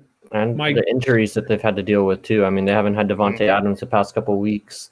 And Aaron Rodgers, man, keeps on doing it. Number 12 still has it. He still has it, no doubt about it. They drafted a quarterback this past offseason. Made you start to think, might the end be near? It still might be coming because, I mean, he is old and the Packers are going to want to move on at some point. But he's on pace for another. He's in the MVP discussion. He's not the front runner, but he's right there with Russ. So kudos to Aaron Rodgers, and he's not turning the ball over either. So that's key. And Aaron Jones looks like a beast. So yeah, I like that team. Yeah, Aaron Rodgers, man. I mean, can't say anything else about that. I mean, he's just been balling this year. I like how he put it. He was doing an interview, and I guess everyone said he had a down year last year, but he was like, people will kill, like quarterbacks will kill for those stats. You know, if they get those stats, they're automatically, they're all pro or everything like that. So I didn't think he had a down year last year. I think he just missed some throws. He wasn't full healthy, but I mean, you're seeing him turn it on this year. Yeah. Shout out Skeet, man. Our Packers fan, always putting the Chiefs. Hey, what's up? Skeet. Coming in number 3, the Chiefs, who just lost to the Raiders. Yeah. Big loss. I'm gonna read off some of these top 10 so we can see what we would change. But Chiefs at 3, Baltimore at 4, Bills at 5. Bills play the Chiefs this week. The Steelers, another undefeated team, at number 6. The Los Angeles Rams at number 7. The Tennessee Titans 3-0 also at number 8. Is that fair? 4-0 now. 4-0? Did you beat the Bills? Yeah, they're 4-0 now. Oh shit! I thought that they've only played 3 games, guys. They got one of their week. They've already had a bye. They were 3-0 going into that game. The Bills were 4-0. The Bills were 4-1. Yeah. Okay. Well, the Saints are number 9 at 3-2, and then rounding off the top 10, surprisingly, the Cleveland Browns at 4-1. Anybody that you would move up higher to the top? Anybody that you would move down? I'd probably move up the Titans, and I'd move up the Steelers over the Bills.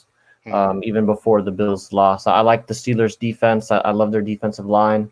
They relied on the turnover a lot last year. They're not getting nearly as many or getting as many turnovers as they did last year, but maybe that'll come. And Ben Roethlisberger, he's been playing good, but there is question, I think, whether or not they're going to be pushing the ball down the field a lot this year. That's probably going to be their Achilles heel, if anything, but he still looked pretty efficient so far. I like the Steelers.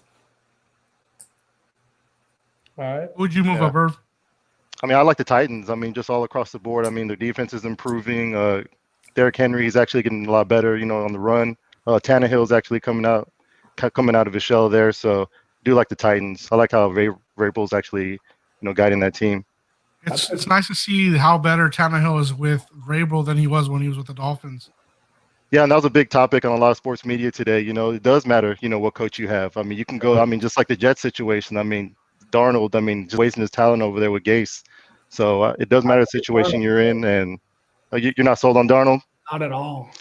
I mean, he was a good college quarterback, man. He's shown some. I mean, as a Cowboys fan, remember when he went off like last year on y'all. I mean, he shows like little flashes here and there, but I agree with you. I mean, he hasn't lived up to that, that hype that he had. It's not very fair because of Gase, but still, I just don't. Mm-hmm. I don't see. Jets are a dumpster fire. It'd take a lot to survive that and shine through that, I think. So hopefully he gets a chance somewhere else, or they change coaches and he still gets a chance to be the starting quarterback. But you don't get those opportunities after 3 or 4 years. If you haven't done much, you're going to find yourself looking for a job. So how do the Jets, who are in the same division with the Dolphins, see Gase fuck up everything for the Dolphins and then be like, hey, You're our guy. Come fuck it up for us. Like in the same, it makes no sense, bro. No No sense. sense at all. That's why they're the Jets. They're dumpster fire. So Just There has to be a favor or something. It really has to be a favor. Like, hey, man, I got you about 10 years ago. You got to get me this time. Give me that head coaching job. one last one. Just wrapping Something it happened up. at a party that he has something on the owner. Something. Yeah, something. Just wrapping it up. The Niners are at 17. Just to mention our teams, the Cowboys right after them at 18, and then I gotta scroll deep to find the Texans. Dog, we're behind 24. the Miami Dolphins at 24. Yeah. You know who I didn't think get a fair shake either on this list was the Raiders at 15. But if you think about it, though, the Cowboys are ranked 18th. They're the highest ranked NFC East team. Gotta get a small victory there. The next NFC East team is the Eagles at 22. Gotta get those You got victories somehow. the Washington football team at 27, and the Giants are at 31. So hey, Terrible. The Washington relatively football speaking, team. the Cowboys are in a good spot. Relatively speaking. I thought the Panthers didn't get a fair shake at 19. I've been surprised with their play. Teddy Bridgewater, I like the coach a lot. Matt Rule, and without That's a McCaffrey, good coach, man. For Yeah, I what like he did his to energy. Baylor, that's a good coach. and Yeah. they drafted all defense, bro. And I mean, it's kind of showing their defense is holding up. I mean, not that the Falcons are that good, but they held the Falcons down pretty well this past week. And with a bunch of new guys, like they lost Kuechly, Cam Newton switched teams. Everybody thought it would have been a rebuilding year, but here they are sitting at 3-2 without Christian McCaffrey for 4 games so far. So surprising. I think that they could sneak into the playoffs with it being 7 seeds now. I think that they're live for it. I'm not saying that they will, but they're live for it. Last thing on the NFL before we move to the pick'em, NFL cancels the Pro Bowl. Is that a big deal for you all? Not really. I haven't watched the Pro Bowl in so long. I've watched a little like dodgeball game that they play though. That's pretty interesting to see them throw that. I think those little activities before the Pro Bowl game are the best part of the Pro Bowl weekend now. Like the whole All-Star break style of Isn't there throwing balls out there. And they do a 40-yard dash competition? I know they used to do that. That'd be pretty cool. It needs to they're be doing like a quarterback, like, shooting through the hoops. And I want to see Tyreek Hill versus Henry Ruggs in a 40-yard dash. See who wins that one. That'd be good. well, maybe we'll get another 40-yard dash for $1 million that Ocho Cinco was hosting. Hill versus Who won that? Marquise Goodwin won that? Goodwin won Marquise that. Goodwin. Yeah, it was Marquise Yeah, it's Goodwin. track star. Track star, yep. Mhm. Hey, Justin, you That's why he enjoy didn't play watching like the NBA horse games too before the All-Star game and shit, or what? That was bad, bro. They didn't do a good job with Yeah, that. they didn't do it right. Yeah. That They had should have had that more potential, but planned. they blew it, bro. hmm Nah, I didn't have potential, bro. Didn't Yes, KD it do it has one year? potential. I remember him doing it one year. Yeah, that's it. They canned it like halfway through the segment. They were like, nah, hell no. I think this shit ain't working. Too many misses. They had like This was a mistake. Who greenlit this one? Chauncey Billups was playing Steph Curry. Like, what are we doing now? Yeah. All right, well, wrapping up NFL, man. Let's get through these NFL game picks real quick. I'm gonna read out the line and just see what side we favor, maybe a little bit of why we favor that side. Pick 'em. Just to wrap up our NFL talk. Yeah. Starting off, we'll just go around the table, see who you all like for the game. This is a makeup game. It's going to be the Denver Broncos at New England. New England minus 9 points. With that number, I assume that Cam is back. What do y'all got? I like New England. I like New England on that one with Cam back. All right. Even without Cam, probably. I'm gonna go Denver. Give me the 9 points. Okay. I'm going to go New England with Cam back. I'm going to say Denver's just injuries every week. And now let's see if Melvin Gordon even plays. I know Lindsey is available to come back, but I'll go with New England also. Up next, the Chicago Bears, the 4-1 Chicago Bears at the Carolina Panthers. Panthers minus 2.5 points. Who do y'all got? I'm going with the Bears in this one.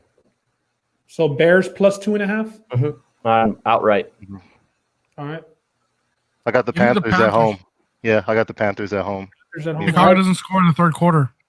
Yeah, I agree. I got the Panthers also. Just a field goal game. I think that they can knock it out with field goal. The Bears, man, 4-1 is crazy because they're not getting a damn thing. Up next, Detroit. This is a shitty game. Detroit Lions at Jacksonville Damn. Jaguars. God damn. Yo, this one's gonna be on Damn. TV one in Spanish. It ain't even gonna be on Sunday Ticket. It'll be on Univision. The Jaguars come in at plus 3.5 points against the Lions. What do y'all got? I got the Lions that one. All right, Yeah. Lions. I'm gonna go with the Jags on this one. Give me them as a short underdog. Give me Minshew Magic. All right, Justin. I'm gonna go with the Jaguars on this one. This game probably would have been in London if COVID wasn't around. Probably. Oh, you're right. Justin. Why do they do that, man? They always send like the sucky ass games out there. It's always Jacksonville every week. It's like their second home. Yeah. Hey, they send the Texans out there once a year, man. Chill out with that. Happy teams, right?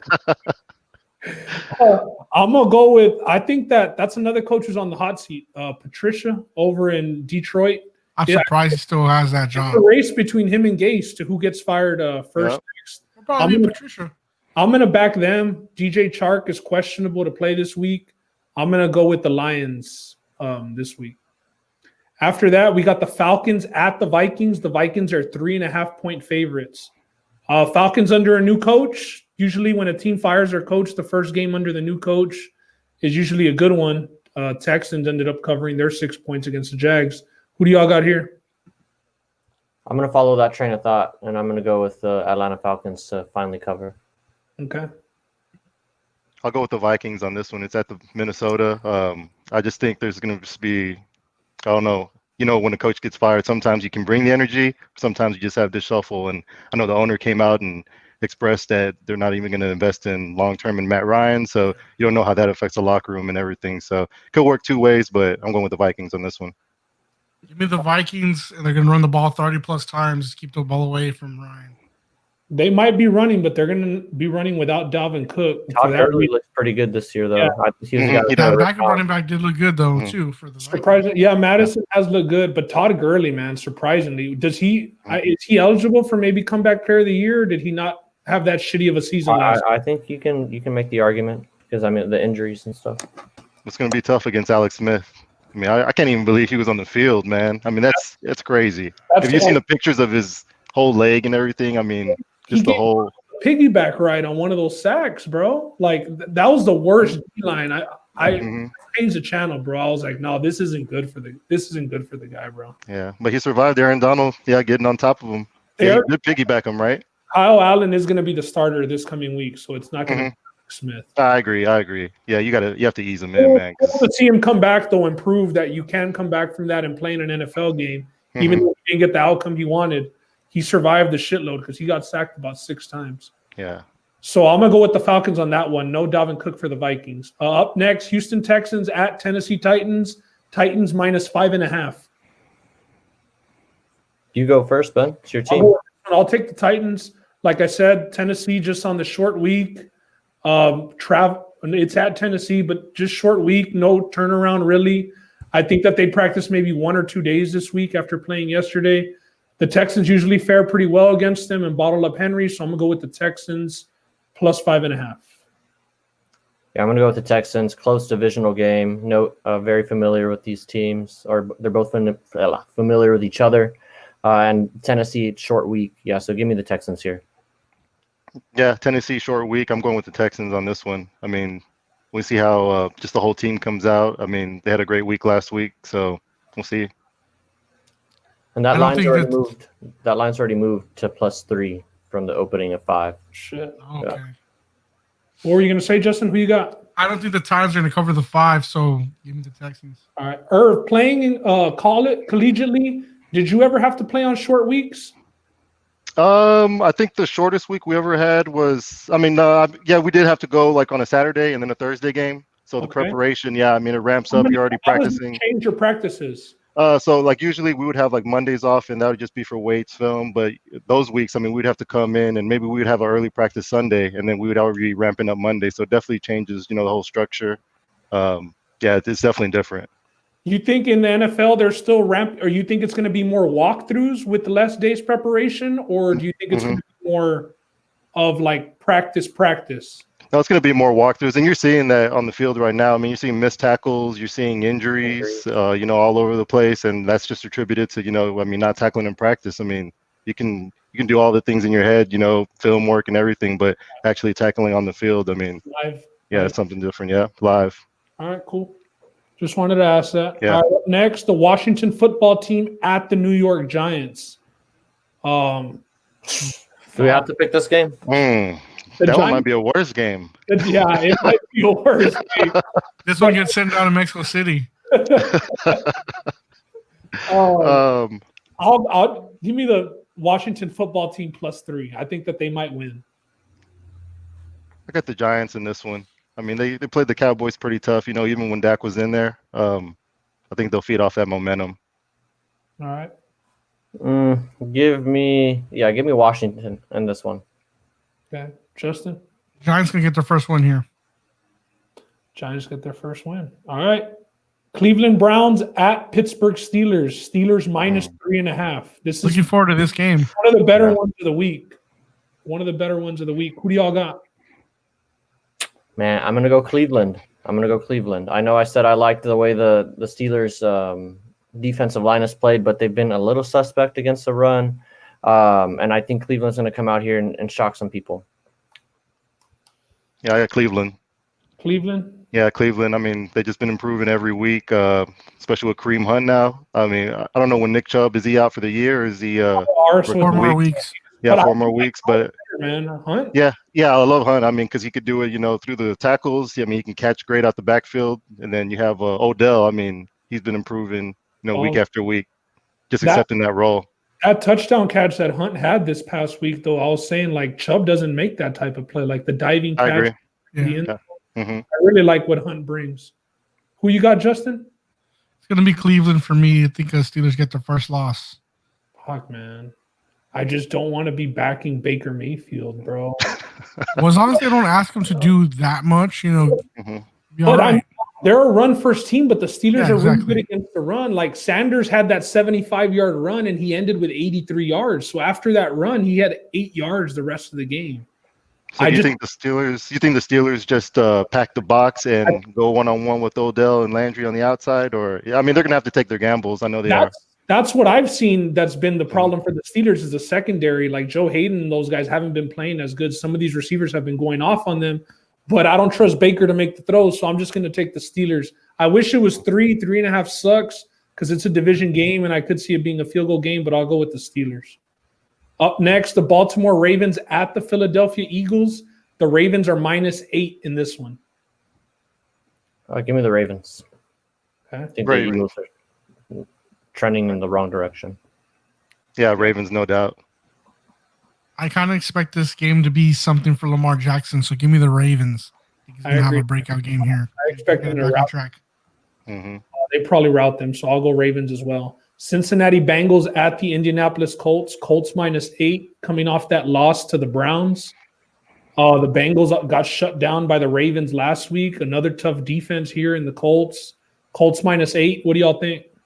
I think this is a backdoor opportunity if the Bengals don't put up a complete stinker. So give me the Bengals and 8 points.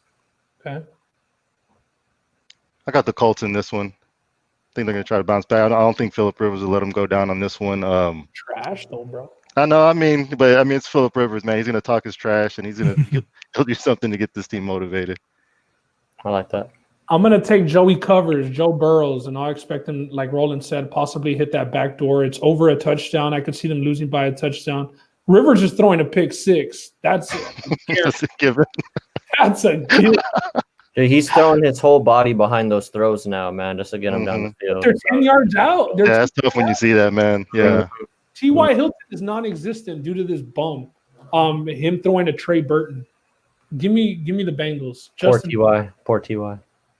Give me the Colts, but I got to ask y'all a question. At this point, Burrows or Herbert? Ooh, that's a good question. I think Burrows just has a horrible line, man. I mean, he's trying to work with everything. I mean, they've had some bad luck. I think one of the kickers missed a field goal the first game, and they got a loss there. But he's been in every game. I mean, your boy, the fat Aggie. Talking about who was it? Randy Bullock. Bullock. Yeah, he used to be with the Texans, huh? He kicked me in the right foot and he held his calf. Oh, yeah, remember? I was like, come on, man. Oh, yeah, he wasn't doing that the next week or when they won the game. Yeah, when they He won. wasn't on the injury report. Next week either. Yeah. I'll still He take pulled a Paul Burrows. Pierce. I'll take Burrows. I think he's in a really tough division. I think that might be the toughest division in football, if not for the Niners, Seahawks, Rams. Yeah, I like Burrow's his playmaking ability out of the pocket, and I think we see a lot of that with the Bengals, probably out of necessity, a little bit too much sometimes. But yeah, give me Joe Burrow over Justin Herbert still, and it's close though. Definitely. All right, the next game, the New York Jets at the Miami Dolphins. This is when I was telling you the Dolphins are minus 8-point favorites. Ryan Fitzpatrick led team 8-point favorites against the New York Jets. What do y'all think? I'm going Miami here. I don't think they're gonna. I mean, I don't know if they're gonna cover. I'm just not backing New York at anything less than 10 points. So give me Miami. I got Miami. Reason, Gase. Case. That's a good enough reason. Flacco will be starting again, so give me the Dolphins as well. Justin? Dolphins. All right. This is probably the game of the week. Green Bay Packers at Tampa Bay Bucks. Green Bay Packers -2 on the road. What do y'all think? Give me the Bucks. Take Green Bay and the overs on this one. Give me the Green Bucks. Bay Bucks. Herb, who you got? Man, that's a tough one right there. I got the Packers on this one. Devontae Adams is going to be back in the lineup. I think that's going to be big time for Aaron Rodgers. I mean, they've still been winning games. They got Tanyan involved in the offense now, so you got more weapons all across the board. I got the Packers. Yeah, I like the Packers. I like the Packers a lot. I don't expect it to be close, to be honest. I don't know if Godwin comes back, possibly. I don't know if Godwin's coming back. Fournette's been out as well. Not that he's much, but the Packers off of a bye, and they've already been rolling. I like them to win handily here. Up next, the Rams at the San Francisco 49ers. Rams -3.5. Oof. Herb, bounce back or not? It's going to be a good game. I got to bounce back. I got to bounce back for the 49ers. I mean, Jimmy G can't go down like that. He can't go down. Jimmy G. He can't go down. We got Mostert back all across the board. I mean, we got who's been surprising? You know who's been surprising? Brandon Ayuk. Ayuk? Yeah, Ayuk has been big time. I mean, he had some – I mean, for them to take a chance for him in the first round, and then he's living up to the hype. So, really like Ayuk. Kind of like another Deebo Samuel to me. I mean, they can do it all. Hand them off the ball, throw them screens, slant, crib it. Good young core, but, I mean, Garoppolo's got to get them the ball consistently, man. Exactly. Down to. I'm going to take the Niners in a bounce-back game also, but cautiously. Just the one thing that gives me the most concern about the Niners, other than Jimmy G, is their secondary right now is kind of banged up. So hopefully Richard Sherman is back in the fold soon because, man, some of their cornerbacks are having trouble turning their heads last game on some of those passes. It looked bad at times. It was bad. It was real bad. Hopefully they get that fixed because the Rams have some pretty good receiving options over there in Kupp and Robert Woods and that their tight end Gerald Everett. So, but give me the Niners. I think they're going to control the game. That run game, man. They start second and short almost every single drive. I mean, Mostert's an automatic 6-7 yards. All you got to do is just convert on second down and short, in which they've squandered a lot, and I feel like they did that a lot against the Dolphins this past week. So, as long as they correct that, I think they're going to find themselves in good position for a bounce back. So, give me 3.5, the Niners. Give me the Niners just because I really need Mostert this week in my fantasy to go off. Because, I mean, I'm really dependent on him. I'm slim at the running back position. And he was right there. He was about to go off, too. He was having a good game. So give me the Niners, man. I really need that. I'm going to take the Rams and fuck it because all y'all are on the Niners. Hey, it's fun to hate on because it's my team. Bro. It's fun to hate on Irv's team.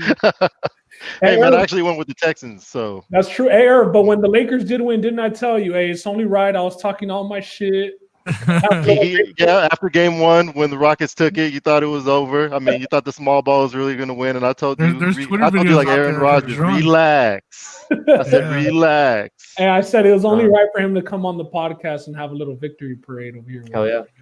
Nah, I'm all good just looking the champions, man. But hey, have you ordered any championship gear yet? Oh yeah, I got all off Nike, so I got like the main shirt, the cap, and everything. Just because that stuff's gonna sell out real quick. Now, you guys had to wait so long as Lakers fans, but it was. I mean, 10 years. I mean, that was a long 10 years. With we had to deal with. I mean, Jim Buss, man. Jim Buss ruined that franchise. He really ruined that franchise. So I give kudos to Jeannie Buss for taking it over, throwing brother aside, and then Magic Johnson, man. He gets credit just for bringing LeBron to LA. I know he got a lot of flack for the whole Rob Pelinka thing. Yeah, the whole Rob Pelinka thing and him doing the what was he doing? I don't know. but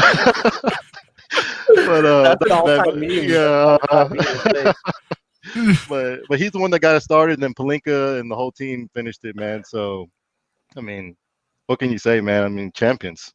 The Genie Bus, you know how it started, how it ended thing has been going on. Did y'all see hers or no? Yeah, she posted hers. Like in her room, like somebody took a picture of her sitting down, like crying into her hand, and it was like how it started, and then her hugging LeBron, how it ended. I don't even know what it almost looked like, but whatever. I'll keep. Well, she had some trouble, with her brother, and Phil Jackson was, there was some trouble for the. She had to fire her brother. Yeah, she had to fire her brother.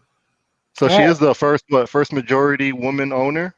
Really? To win a championship in history. First female in NBA history. Owner. Damn, bro. Y'all that's awesome. History over there in LA. Always, man. Always. Yeah, bro. About to make some more history next year. I'm not going to be like LeBron, like 1, 2, 3, 4, 5. Hey, you need to do that already. I won't do that. I'm not going to give you guys any sound bites. There you go. That's funny. Let's wrap it up, man. 2 more games. The Chiefs, will they bounce back? This is a Monday night game. I think we get 2 Monday nighters next week. Chiefs at Buffalo. The Chiefs are -3. Both teams coming off a loss. I expect points in this one with those two teams.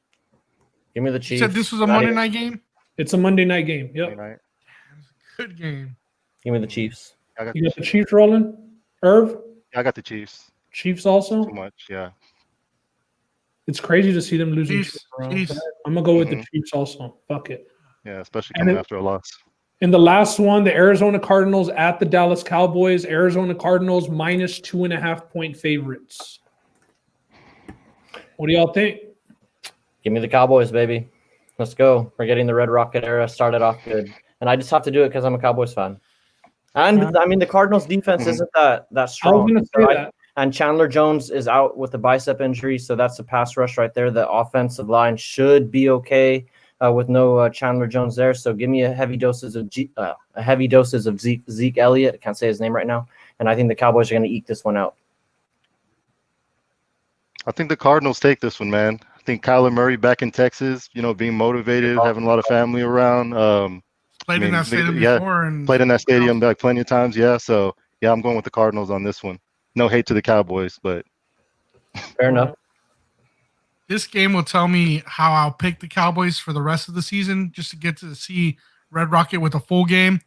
I did like what I saw the last quarter or third and fourth quarter when we had them throwing to Gallup. For that reason, I'll go with the Cowboys, and then I'll find out if we're going to be okay or not after this. Yeah, I'm going to take the Cowboys too. I don't think much of the Cardinals defense. I don't think much of the Cowboys defense. I think it'll be an over game.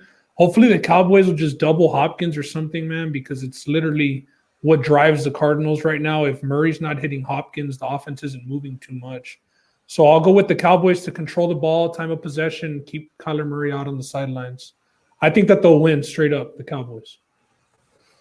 You want to give out a pick?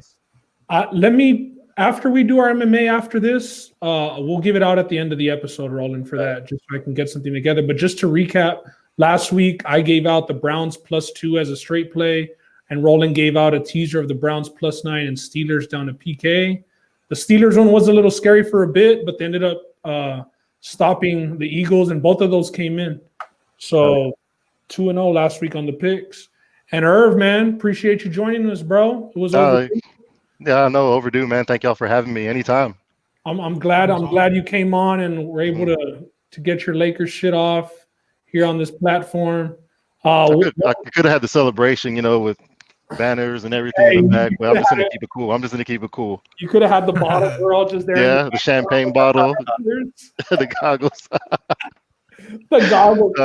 You would have come on with the goggles. Oh, man, that would have been awesome. That would have been dope. I was going to be like Shannon Sharp coming out with the GOAT. The goat, he had an actual goat on the actual goat. show. You got an actual goat out? Really? Yeah, He on had the a show. goat with the jersey on.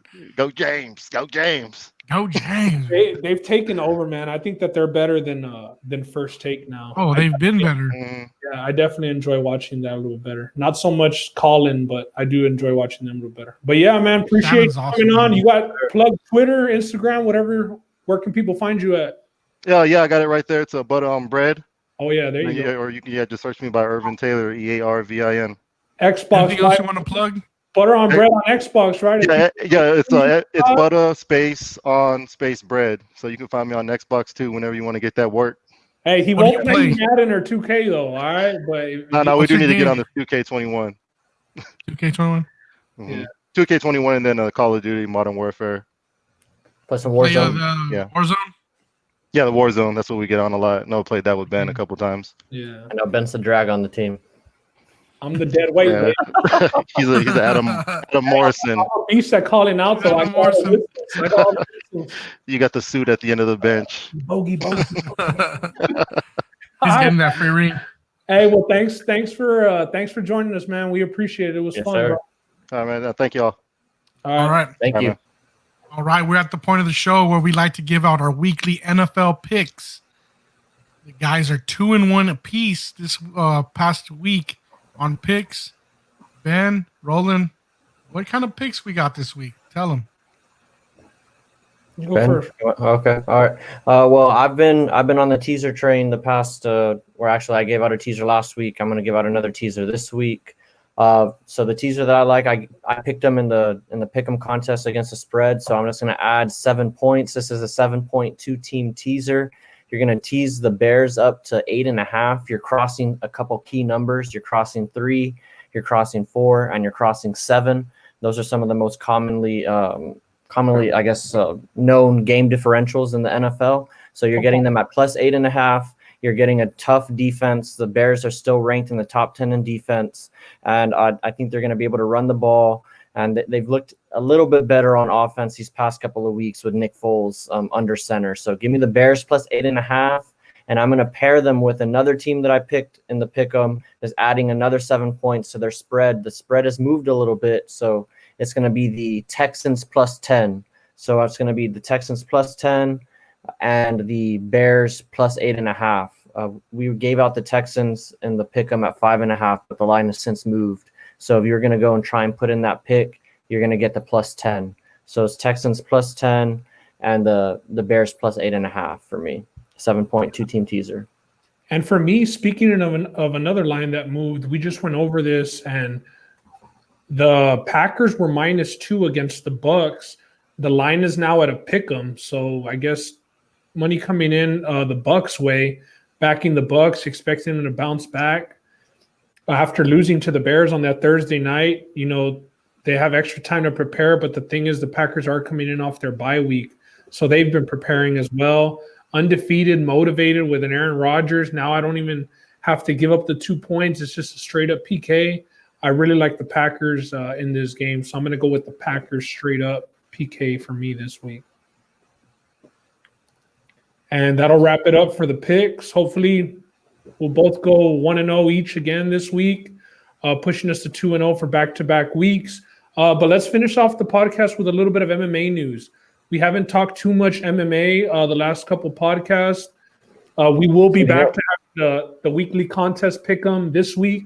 We're not going to go over all the fights. We will touch on the main event a bit, but we will have that link tweeted out and on Facebook for y'all to make the picks.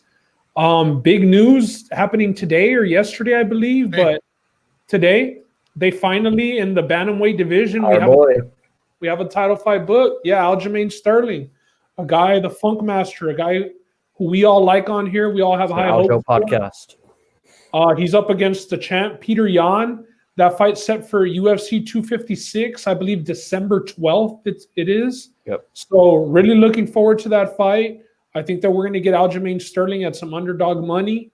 And I think that's going to be the last time that we get him at underdog money, because he's going to become the champ after that fight. Yeah. Happy for him. How do y'all feel about him finally getting booked for this fight? Well deserved, man. I'm so happy. I'm gonna put some money on him come fight night. And like you Agreed. said, I'm hoping that's the last time we got to put him on as an underdog. I echo those sentiments that Justin just gave. Well deserved.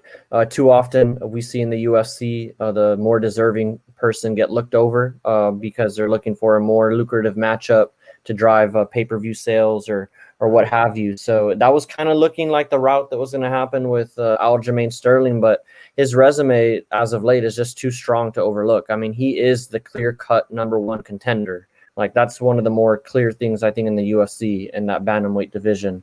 It's Aljo is that number one contender. And, yeah, hopefully he caps it off and goes into 2021 as the bantamweight champion. I know Jan, he's part of that fast track, kind of Russian product that, has a big following. So they're going to want to push him. And I think we're going to see, Ben always says it's levels. And I think we're going to see, Aljamain is up there and he's going to take home that gold. And guys, what I think that did it was, I think that Dana White might have been waiting for this Sandhagen and Moraes fight that just happened over the weekend, because he had skipped over Moraes after beating Aldo. He had still given Aldo the title shot. So I'm thinking that maybe if Moraes come out and won and in dynamic and exciting fashion, he was going to give him the title shot against Peter Yan. I don't doubt it, but with him getting finished in the first round and Aljamain Sterling dominating Corey Sandhagen in just his last fight, beating him in, I think it was under a minute or just over a minute, there was no choice but to give Aljamain Sterling the fight. So his win against Sandhagen aged beautifully after what happened this past weekend. Sandhagen caught Moraes with that wheel kick, and I think that really aligned the division and where everybody is sitting. So we'll see what happens after. We'll see if they give Jan a rematch after Sterling takes the belt from him or what happens and who'll be next in line. But I'm excited for this man. Like I said, I think we're going to get Sterling at dog odds and he's going to be the way bigger guy in this fight. Way bigger. And I think it'll lead us into the next topic. Don't want to steal any thunder, but him locking up that co-main event December 12th, that means that a certain somebody won't be fighting in 2020. Yep. I think that puts the axe on Conor McGregor. All the rumors that have been circling, all of his leaked text chains with Dana White and him asking for Diego, him asking for Gaethje, him asking Diego for these fights.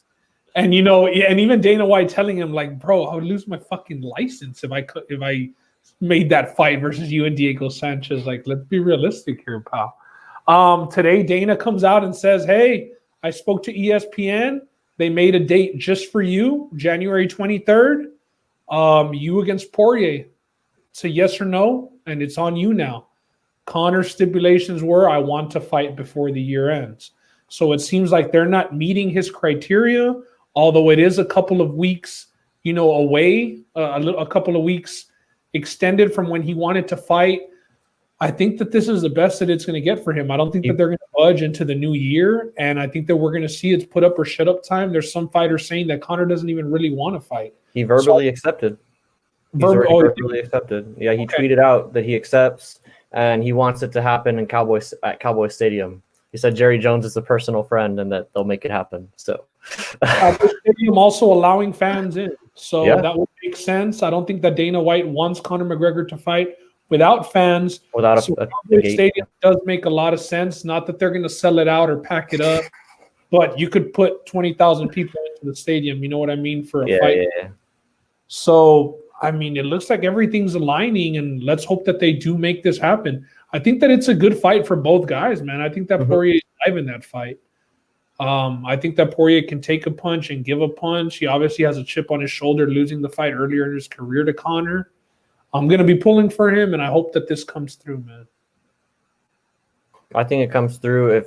I just don't know what the hurdle would be other than if Conor really wants it to happen at Cowboy Stadium and that's not a possibility. Does he say that's a deal breaker or something? I don't know. If he does call that a deal breaker, I think you have to start to think, does he really even want to fight? But in this one, man, I'm going to kind of lean towards Conor as the favorite. I think he's not going to be too strong of a favorite. I can see him like maybe minus 200 or something at the very most. 190.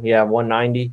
But yeah, give me Conor in this fight. It's going to be a striking affair, and it plays into his wheelhouse. And I think the lights might be a little too big, or the aura might be there for Dustin Poirier to get over, kind of like how he looked against Khabib. Yeah, I think Conor knocks him out again. Okay. And just a little note, also that Aljamain Sterling fight, isn't it going to be the co-main to Megan Anderson and Amanda Nunes? So that fight's going to be happening in Australia. Is that correct or no? They're not going to Australia. I'm probably tripping, right? It's still COVID. I'm I tripping. think they're still doing Apex or Fight Island. All right. Weird. Still, I mean, I guess it's Amanda Nunes, but I mean that's a really good fight, Jan and Sterling. To the next subject, man, Chimaev, our boy Chimaev, calling out the world. I'm surprised he hasn't called me out yet, but he probably knows I ain't shit. Dude, it's call out central right now, or call out city. Next on the list, boy. Hey, you bet. See you soon, boy. Chimaev calls out Nate Diaz. Get your soft body to Vegas. Unintended. I don't know. Terrible fight for the Diaz brother. I think that's a call out that isn't even going to make it to Nate. With how I think that they're just out of tune. Like the Diaz brothers are in their own world. Mm-hmm. They get on social media just to say what they want to say, and they're not there looking up all day. So I don't think that this is going to get to him. I hope it doesn't, and I hope that he doesn't think it's a good idea because it's a terrible idea. And another terrible call out by Chimaev, bro. Take the Magny fight and shut up, bro. Like, beat somebody in the top 10, man. You can't be asking for all top 5 guys. Top 5 guys don't want to fight you. And then just calling out guys that are retired or not even taking fights. So is he not even fighting Maya? I haven't heard his name come out of Hazmat's mouth once. Well, I think Dana did away with that. Dana, they told him it's not a good idea. Like, bro, you're not going to sanction Conor and Diego. It's not a good idea to put this guy in there with Maya. Yeah, that's a bad look. But Nate Diaz, he's still been in the news though. He wasn't getting called out only. He's been doing some calling out too. I was surprised. Nate Diaz called out Dan Hooker the other day. Yeah, he called him out. Izzy even jumped in the fray and said that would be a good fight, and he was for it. Dan Hooker apparently accepted, and they asked what weight, 155 or 170, and Nate Diaz responded 165. I didn't know what he was talking about, but I saw that too. Yeah, but then that's not going to happen, guys.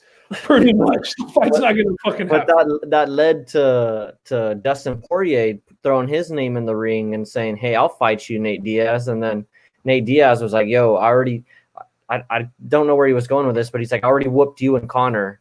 He's like, "I don't know what you guys are talking about." Blah blah blah. He's like, "You guys go fight each other."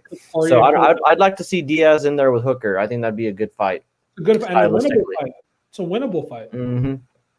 That's a really good fight for Diaz to get back. It's not going to be as easy as a Pettis fight, but I think that it's a very winnable fight for him. So that's news. I'm happy that he's calling people out. Usually when he's calling people out, it's because he's looking to fight. Yeah, and he seems to, like, I'm not calling him like a parasite or whatever, because Nate Diaz has his own following no matter what. There's going to be guys that are listening to his word. Whenever he tweets, he's going to have people looking. But whenever Conor's name starts going up, Nate always, starts throwing himself in there and is like, "Hey, Conor, don't forget, I own a victory against you. I don't know why you're acting like you're hot shit. Like we never, finished our trilogy or whatever." So that's one thing that I've noticed. When Conor's in the news, Nate Diaz is in the news too. But even this call out, like it's a very realistic call out. Yeah, it is. It is. Like this is a dude who does not even have that crazy of a name, but Nate might just be looking to get back in there and get a win. He sees it's a good stylistic matchup. He's ranked in the top 10 and it just makes sense. So I think this is probably one of his better call outs based on, stylistically the way the fight would play out. I'm excited for that. Hopefully it pans out. But that'd be a war. Both guys can take a punch. Chimaev though, Justin, what's going to happen with him, bro? I don't know what he's going to do. These call outs are getting crazy. He's not getting Nate Diaz. Like you said, no, Magny is a realistic fight. It's a good fight. It's good to see, where he really is at. No, Magny's no joke either. He's a good. I mean, what's his record? He's won what? His last 6, his last 5. Yeah, he's been on a good run. He's coming off Rocco Mark. If Magny's willing to give him the fight, that's the fight we should. And he is. I mean, he's been calling him out. Based on what you two have seen, is he the real deal? Who? Chimaev.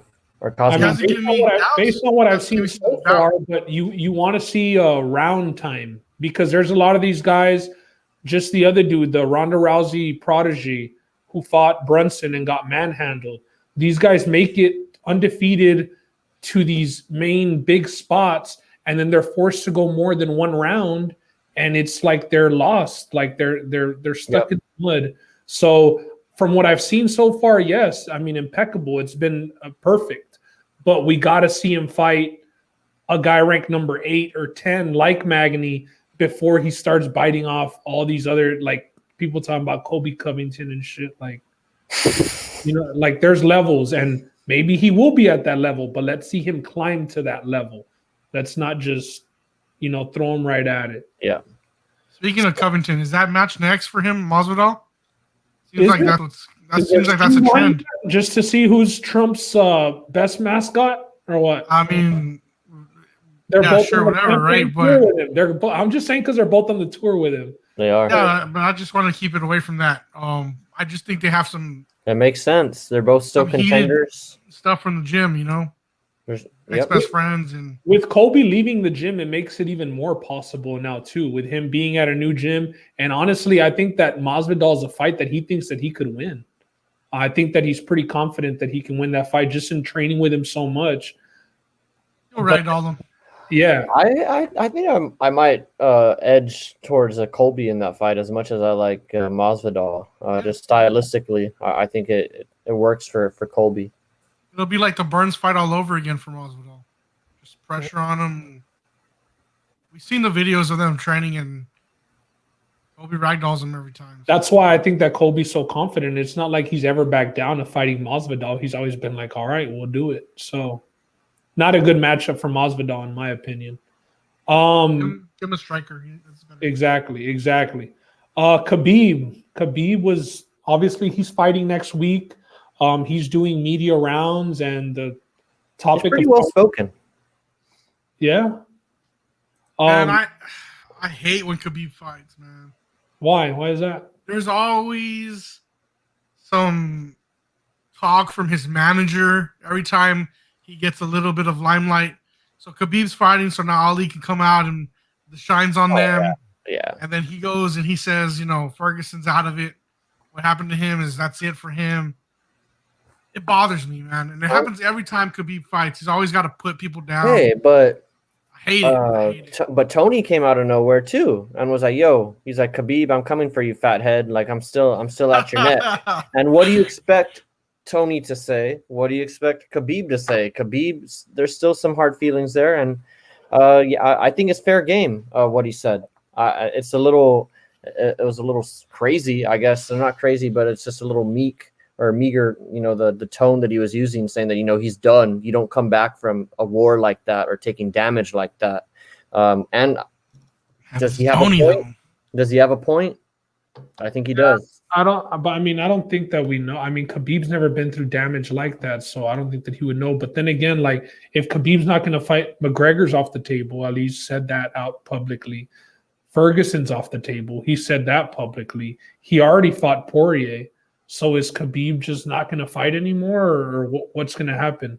I don't. It just seems like that every time it's the shine on him. It's like, this guy's not worthy. This guy's not worthy. Well, damn, Khabib, who is, bro? Who's worthy to fight Khabib at this point now? Well, let's see what he does with Justin Gaethje, because I think he's a formidable opponent. And if Khabib ragdolls him and runs through him, I mean, it's hard to argue against the man. It's hard to argue against the man with his record, what he's done to people in that octagon, and the fashion in which he's won most of his fights. It's hard to argue. It really is. And I'm not a Khabib fan. I'm not coming out here talking as a Khabib fan. I'm just saying, hey, the guy's undefeated, and it's looked pretty easy for him. That's all. I hope Gaethje punishes him, man. I really do. But as far as Ali, also them saying, you know, Ferguson's only option now is to go to Fight Island and fight Islam Makhachev. Like, really? Why him? Why Makhachev? What does he get out of fighting Islam Makhachev? No, I think Tony should fight Michael Chandler. Yeah, Tony should fight Michael Chandler. They should do something like that. I mean, look at Tony fucking trying to be the nice guy and kept Poirier paid, and now he's going to get paid double what he was about to get paid to fight Ferguson against Conor. It sucks. Nice guys finish last, I guess, Tony. but he definitely screwed that whole thing up because he could have been in the position to be getting that Conor fight if he would have just made Dustin look like the bad guy in the whole contract negotiations instead of siding with him. And so both you guys still think Tony has gas in the tank and that Khabib's just blowing smoke? He definitely has gas in the tank, bro. I mean, wasn't that the first fight without fans? I mean, those were the craziest circumstances ever. Let's not forget Tony fought because Khabib chose not to. Like, this dude just doesn't back down, and he kept that weight the whole time. It's fair for Khabib to be saying what he is saying, but at the end of the day, he was the one there praising Tony as soon as the fight finished about how he was a warrior and he took the fight and this, that, and the third. So, I mean, it's all mental warfare, in my opinion. That fight is not going to happen. I think that was clear when it got canceled the 5th time, that we just weren't going to see that fight. So the feud not ready to close the door on it.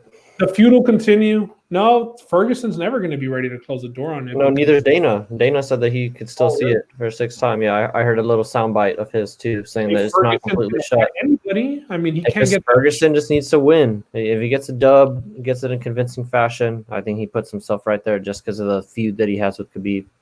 Wow, bro! This stupid Arenazu guy just hit a 2-run bomb to tie the Astros. Nice. Rookie. That guy can't miss a ball right now. Anyways, man, let's close this up with probably the biggest beef. And if you've been paying attention to this on Twitter, it's gotten pretty serious, man. Dead relatives being brought up into it. A lot of terrible past decisions being brought into it. It's gotten pretty ugly. Israel the Stylebender Adesanya against John Bones Jones. Obviously, all this got stirred back up after Izzy's dominant win over Paulo Costa. John Jones was right there and ready to be saying, are you ready to fight me now? Are you ready to fight me now? Izzy keeps his stance that he won't be ready until 2021. His coach is saying the same. What do y'all think? Roland, I know you've been pretty invested in it. It's been entertaining to you. Very entertaining. What do you think? Hey, well, one thing I will say is 2021 is not that far away technically anymore now that we're here in October. So that could very well be coming very soon in terms of that fight. But the one thing I will say is Ben brought up the whole, hey, he's maintaining his stance to keep in 2021. But if that were the case, man, I'm on John Jones' side in terms of this whole feud. If you're really out here talking shit, you should be ready to go at any point in time and be like, hey, I'm ready to fight. As soon as I'm through with Costa, you're the next fight, JBJ. And it sounds like John Jones is willing, even though he had heavyweight plans. But I think he'd be willing to divert from that and focus on Israel Adesanya, because I think also that one of the reasons why John Jones was going up to heavyweight, he was chasing some money. I think he thought that there were bigger fights at heavyweight for him. But now this Izzy fight looks like it might be the biggest fight no matter what he chooses to do. It's the biggest fight in the sport, bro. Yeah, it is. It is. It's the only fight to make. This cannot be no Mayweather and Pacquiao shit. Make it happen now. And if you're Izzy, like, what the fuck are you scared of, bro? John Jones looked more vulnerable than ever. Like, I mean, what's going to change? If it's a stand-up fight, I think Izzy whoops his ass. If John Jones can't get him to the ground, I really think that Izzy would put on a clinic on John Jones if he keeps it standing, bro. And it benefits John Jones to fight sooner too. Just so he maintains his physical prime. Like you said, you don't want this to turn into like a Pacquiao Floyd Mayweather thing where one guy falls out of his prime due to injury or he just gets old. This is the time to do it. Both of these guys are both in their physical peak. They're both Izzy is arguably the face of the UFC right now in terms of his stardom and his star power. Whatever side of the spectrum you fall on with him, it's love or hate with Izzy. But I think this is a fight to make, man. And it's been very entertaining. I think the shit talk on both sides has been pretty good. I wish Izzy would stay away from the DUI and the cocaine stuff with John Jones. But if you're going to talk shit to John Jones, I mean, it's almost like you have to throw that in there. But John Jones has actually been holding his own too. Izzy's more the internet guy, but John Jones has held his own. Saying you won't find a picture of me knocked out on the canvas on the internet, posting that knockout from Izzy. And what was that, Pride or what? That guy actually just got signed to the UFC. The guy who knocked out Izzy. It was kickboxing. Okay. And they just signed that guy. The UFC signed him about 2 weeks ago to the Damn, UFC. he's coming for Izzy's head then, huh? The rematch. What do you think, Justin? Does it need to be made? Is it all smoke? What side are you You're on? a JBJ guy, Justin? Smoke. It's Smoke? just smoke and mirrors. Ain't nothing happening. So you think It it's was all going to happen. Adesanya said, let's do it. But he's still running. His coach is running. There you go. So They you don't think- want it. Jones is here saying, I want it. And Adesanya is 2021. Yo, So you think 2021 is Adesanya's going to all be cap? here, and you're still not going to sign a contract. That's all it is. You They're think just it's all keeping each cap? other relevant. They're going to keep each other ready for the contracts. Their fights are going to be hyped because everyone wants to see that fight.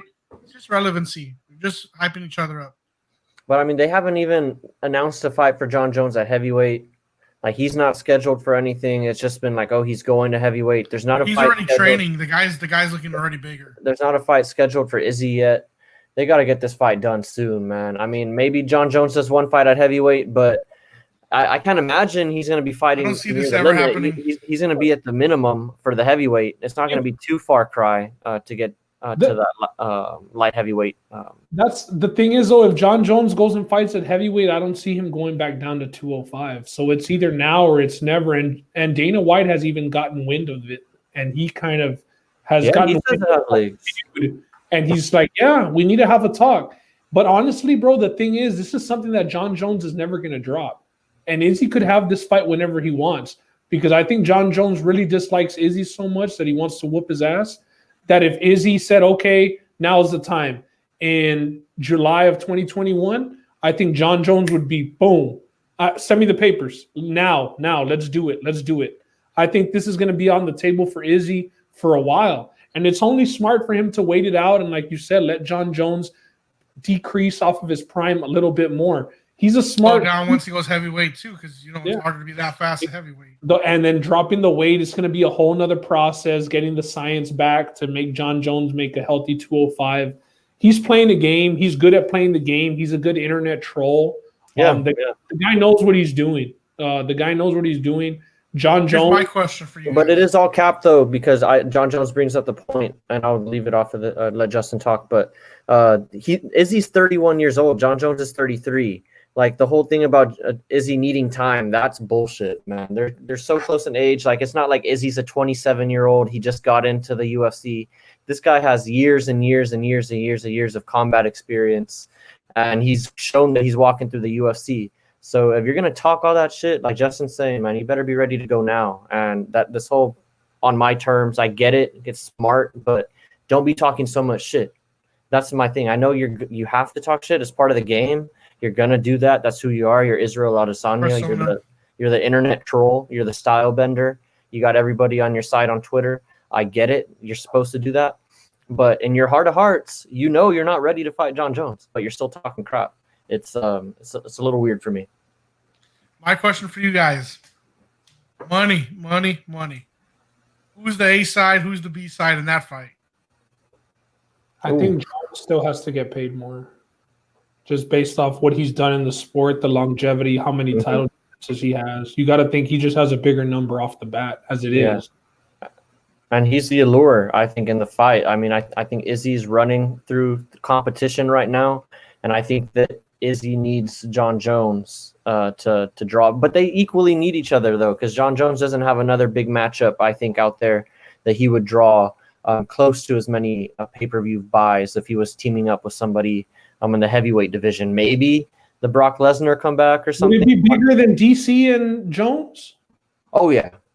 This beef I like a lot more than DC and John Jones, because you always felt like at the end of the day, like, John Jones is still king, and they're it's big brother versus little brother. That's kind of the way that I looked at it. Even though DC, his shit talk was really dirty towards John Jones, he never let off the you're a bad person kind of a thing while they were doing the whole shit talk. But Izzy, I mean, he's a good shit talker, and I'm thoroughly enjoying their back and forth. So I like this beef a little bit more already. I can't wait for the press conferences, because you can tell John Jones is really ticked off. You can tell John Jones is ticked off. Oh yeah. Because he'll be like on Twitter, I'm done, and then 13 tweets later, like, I'm done again.